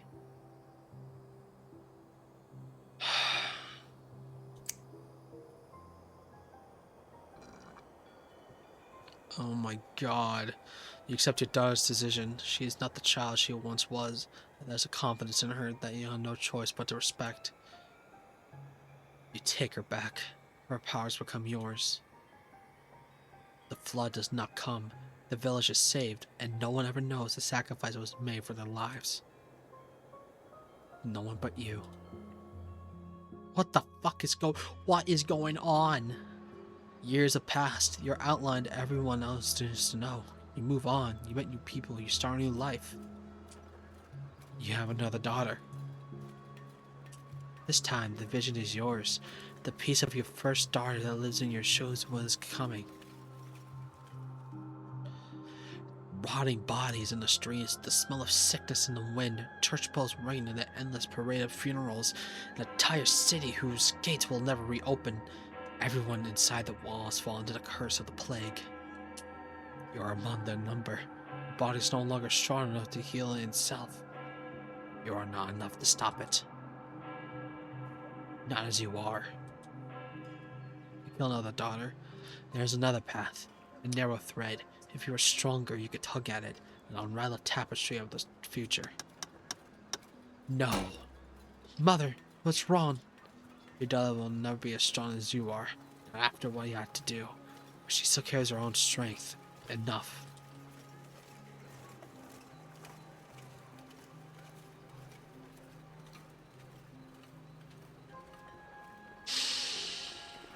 No, this happened to fucking Kanika. Someone's gonna fucking kill Kanika. Fuck. That's definitely what's gonna fucking happen. Oh. Explain to her as explain to you.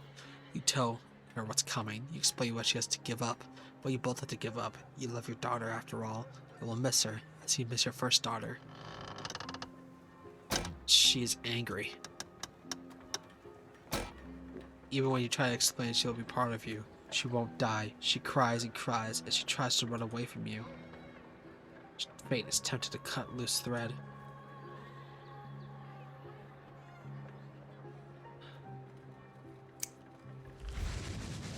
You do not let her daughter run from you. No plague comes. The city never knows what will be a ruin. But there's unhappiness in you. She don't understand. What you took of her is angry, confused, restless. You'll have to carry this with you. Part of that burden what you are. Though no one knows the depths you have done over the years, you have not escaped notice. You find yourself at the capital of a place whose name is too many times to count. A war is brewing. The eyes of who are fade their hands are on you, the lips asking which threads to pull and which to cut. The tapestry is once again revealed to you.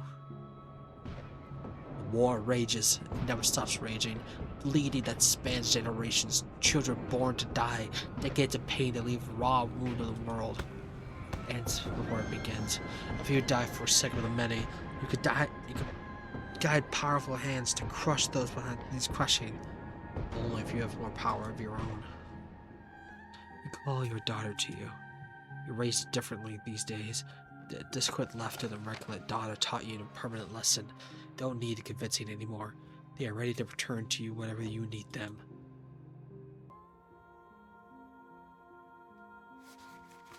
Fuck.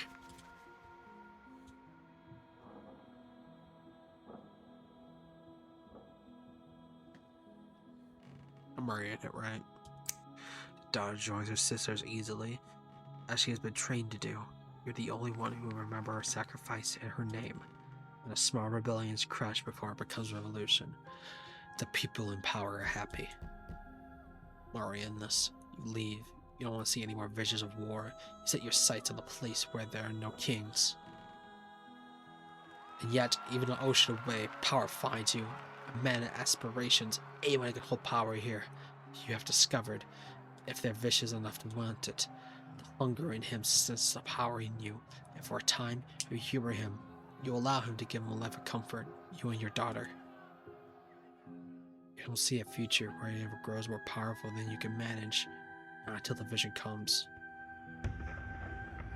A war like no one's ever witnessed. A fledgling nation devoured into the nest. A man who sits on a throne where no one was meant to be. A world under his cruel fist, bowing under his crushing weight. The very ocean stained red by his influence. He's already on his way. You realize too late. You were close to him to see it. Your choices are already narrowed. War is coming whether you strike or not. The loose thread is sticking in the mess of blood with you too weak to grasp it. But you have a daughter. You always have a daughter. Until you don't.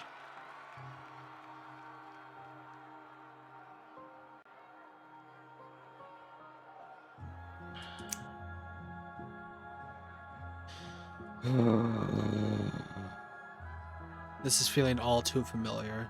She joins her sisters, as is her destiny, and you remove them from the world. The hole where them filled with lesser men, now they remember the shoes they're stepping into, and now they can remember what a man would have. Blood is spilled. Less blood, but you feel still every drip. Oh my god. You hide yourself away from the world. You and your daughter. The visions still find you, but here they are small. The decision's simple. Make them all the same. Help them wherever you can. A storm halted, a conflict settled. Until one day, you are shown a dark pit. Splintering wood, debris trapping everyone inside, bodies burning as stick rust catches fire, children screaming as their flesh bubbles that silences and lungs fills the smoke. You know the choice that lies in front of you.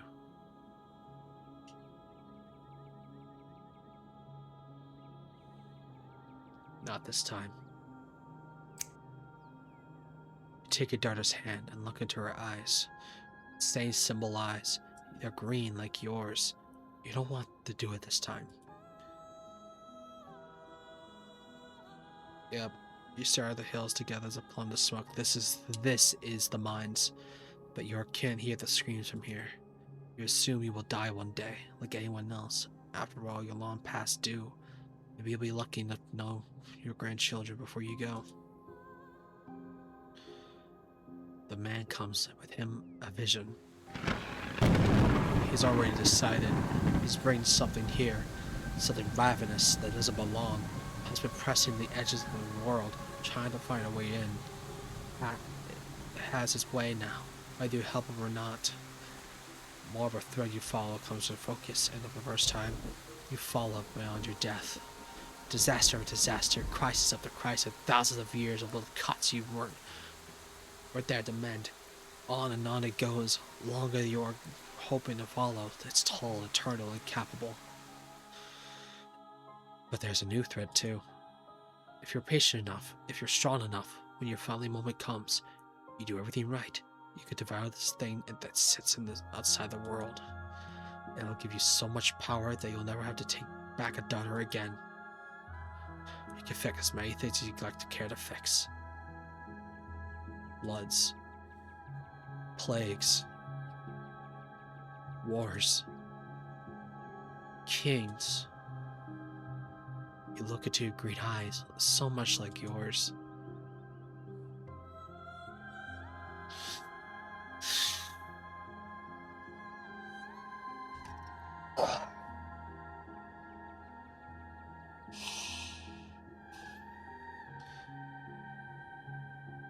It's gotten worse and worse.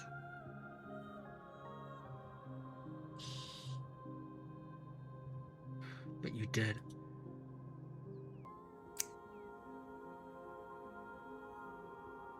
I made no incorrect choices? Wow, look at me go. You welcome her back, as if you were every daughter before her, and you help the man. He is arrogant. He cheats to think the end of the world in every way he can. He wastes your time. There will be to be more daughters before the day has to be will this be forever. But days and daughters come and go, and you are very patient. You'll have to be. If you stop the hunt, the hurt that would scar a world without you and there to guide it. And now you are here, at the cusp of the end, the final daughter. Avery, Kanika, Amy, what are you doing here? Are you real? I'm here. No, it doesn't matter. I don't care if you're a dream or not. I've already made my decision anyway. Don't bother trying to talk me out of it. But I have a real purpose. Now that I know that the purpose I've always been, I can't go back. I'm going to hell over me with the rest of this stupid small life.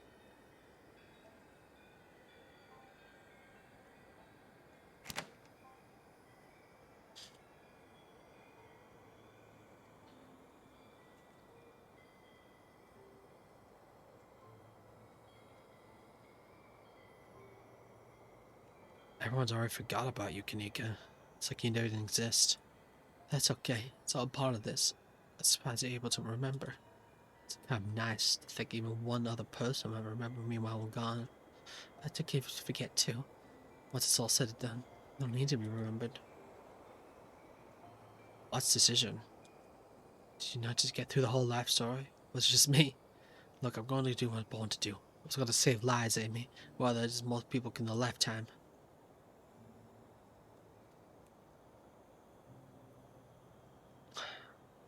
You don't have to do this, Kanika.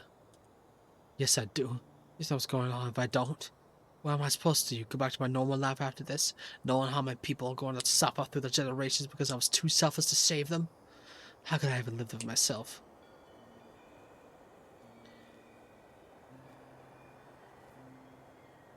Oh my fucking god. Oh my god. Okay. Alright. Okay. Alright. God, fucking. Let's hope I could use this slot. This slot. Oh, this has nothing now. The truth of memory.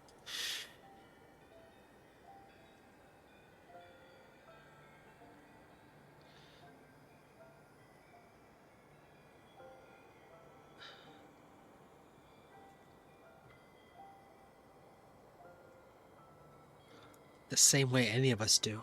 We're not solely responsible for the fate of the world, and neither is she. Well, yeah, but that doesn't mean I shouldn't be able to make choices that benefit me.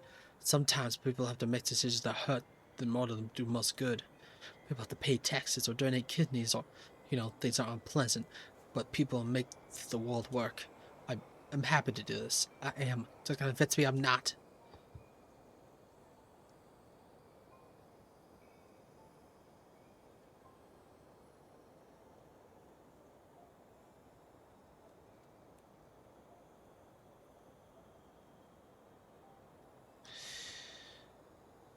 You're so busy making excuses of what she wants you to do. You're not letting yourself feel what you actually feel.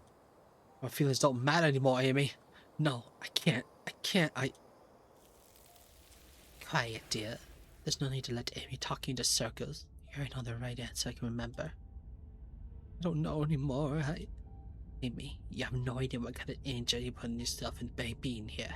You think you're doing the right thing, but all you do is doing countless lives, starting with yours. Tabitha, too. She carries a heavy burden, but she doesn't have to. Not anymore. You two can let it be a family we always meant to be. Be able to since generations past if you let me do what needs to be doing. Kanika can't save you her own, but I can. I've nearly been able to tell you so much, but I tried to show you what I could. I'd hope you were able to trust me by now for your sake. It's the only way this story gets a happy ending. She's telling the truth. A truth unstained by illusion. There is no witchcraft in her words, no trickery. At least none in her heart. But perhaps there remains a narrow path for you to walk. I have to be real careful what I say here. This is where I really have to be careful.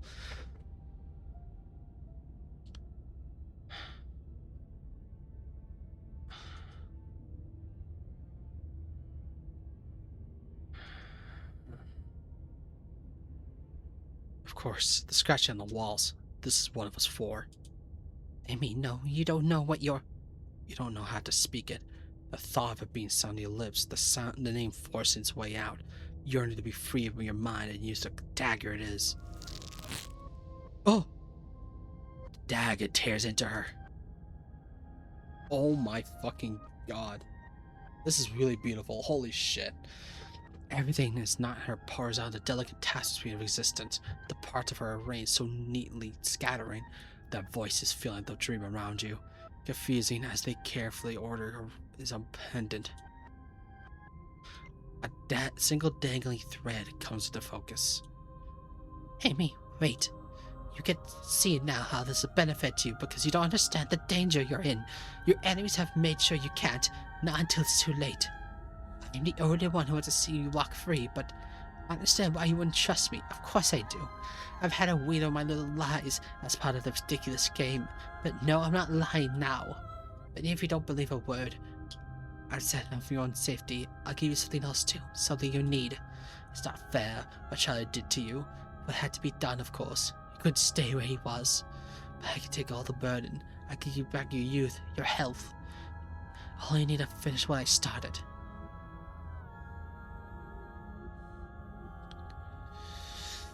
Pull the thread. You ignore her offer. You grab the thread and pull. Oh, that's fucking cool. That's just cool. The delicate tapestry is unwoven. The witch's careful work torn open. Even mortality as her daughter's hands, I knew it was her daughter's, finally wanted enough to grab her mother. The cries are a song, calling as he dragged her down to the depths of the mass, craving her warmth, her attention, her love, as it was so been long since she held them.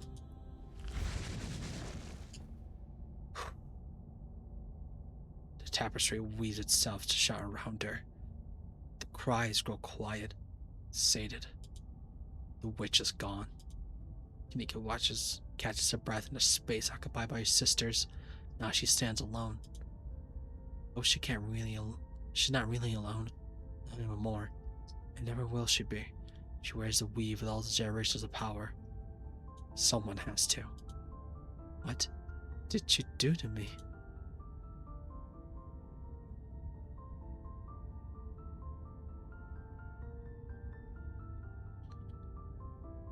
I'll let her figure out by herself. This is something I can't touch.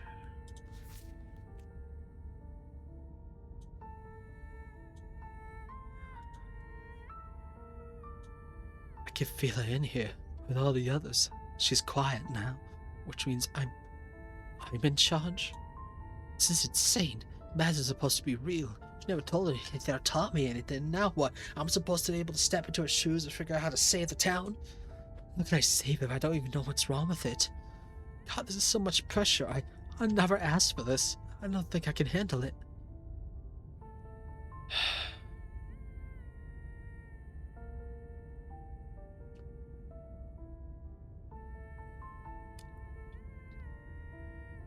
We can figure this out together.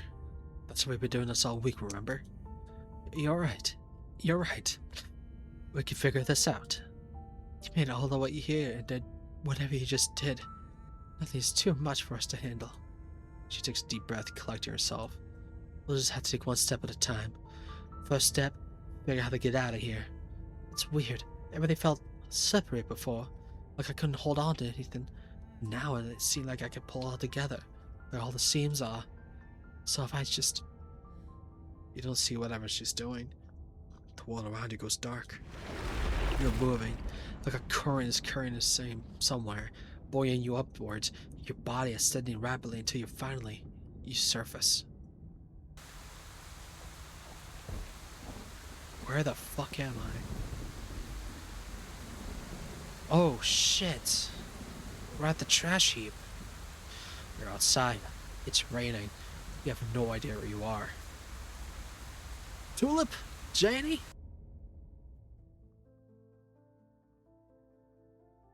That's the end? This is the end. Until it reaches a conclusion in the final chapters. Stay tuned for the updates released in the Join Our Discord. Holy fuck. Holy fuck. I can't.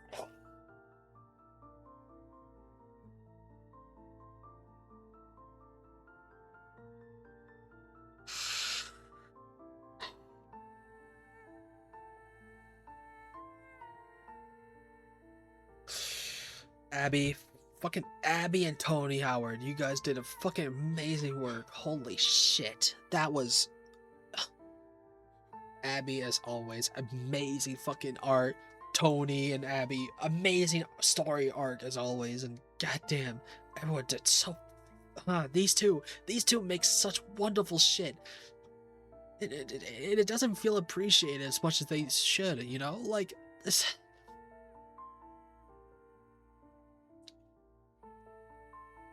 I said before, I think I said that before, that Slay the Princess is my favorite visual novel of all time. This might be better. I absolutely love Slay the Princess. I do. It's still one of my favorites of all time, and nothing will ever beat it. But Black Tabby games have something here. Every story is so, it's so like connected. I suppose thanks to Game Solo's Markiplier. Oh, look at all these Trevor Hedgesons. Some of these sound familiar, and everyone who's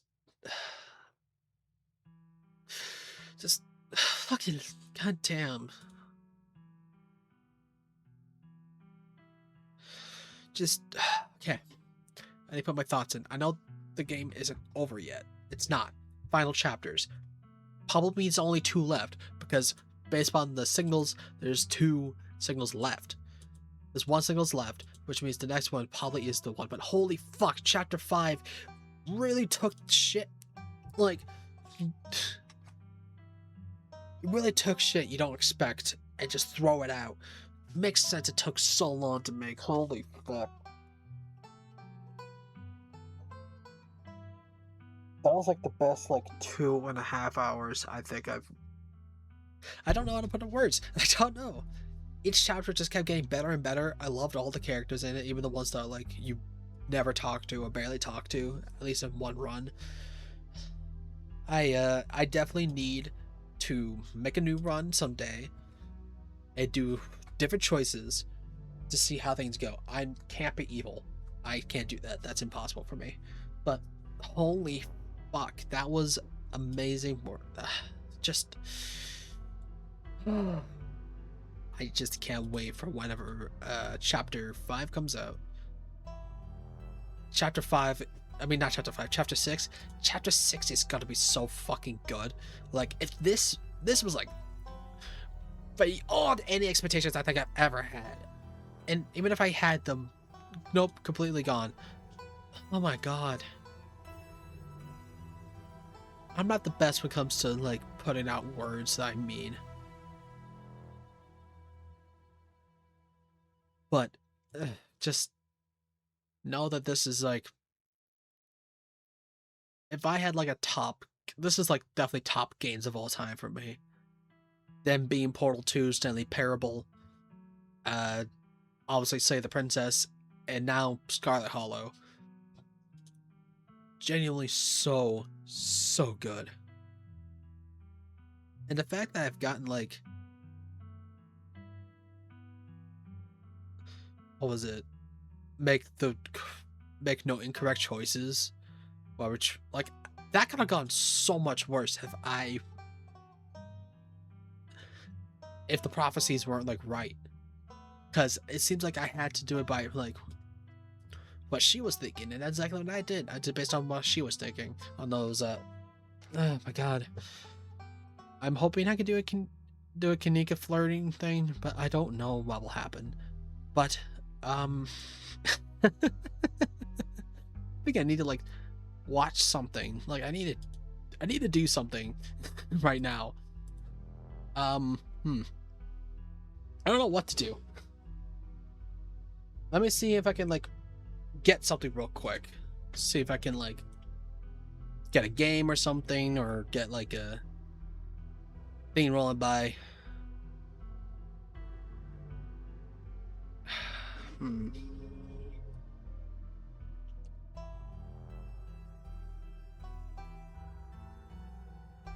I was gonna pop up with something that's very SW, which I no. Fuck, I can't think straight. That was just so fucking good.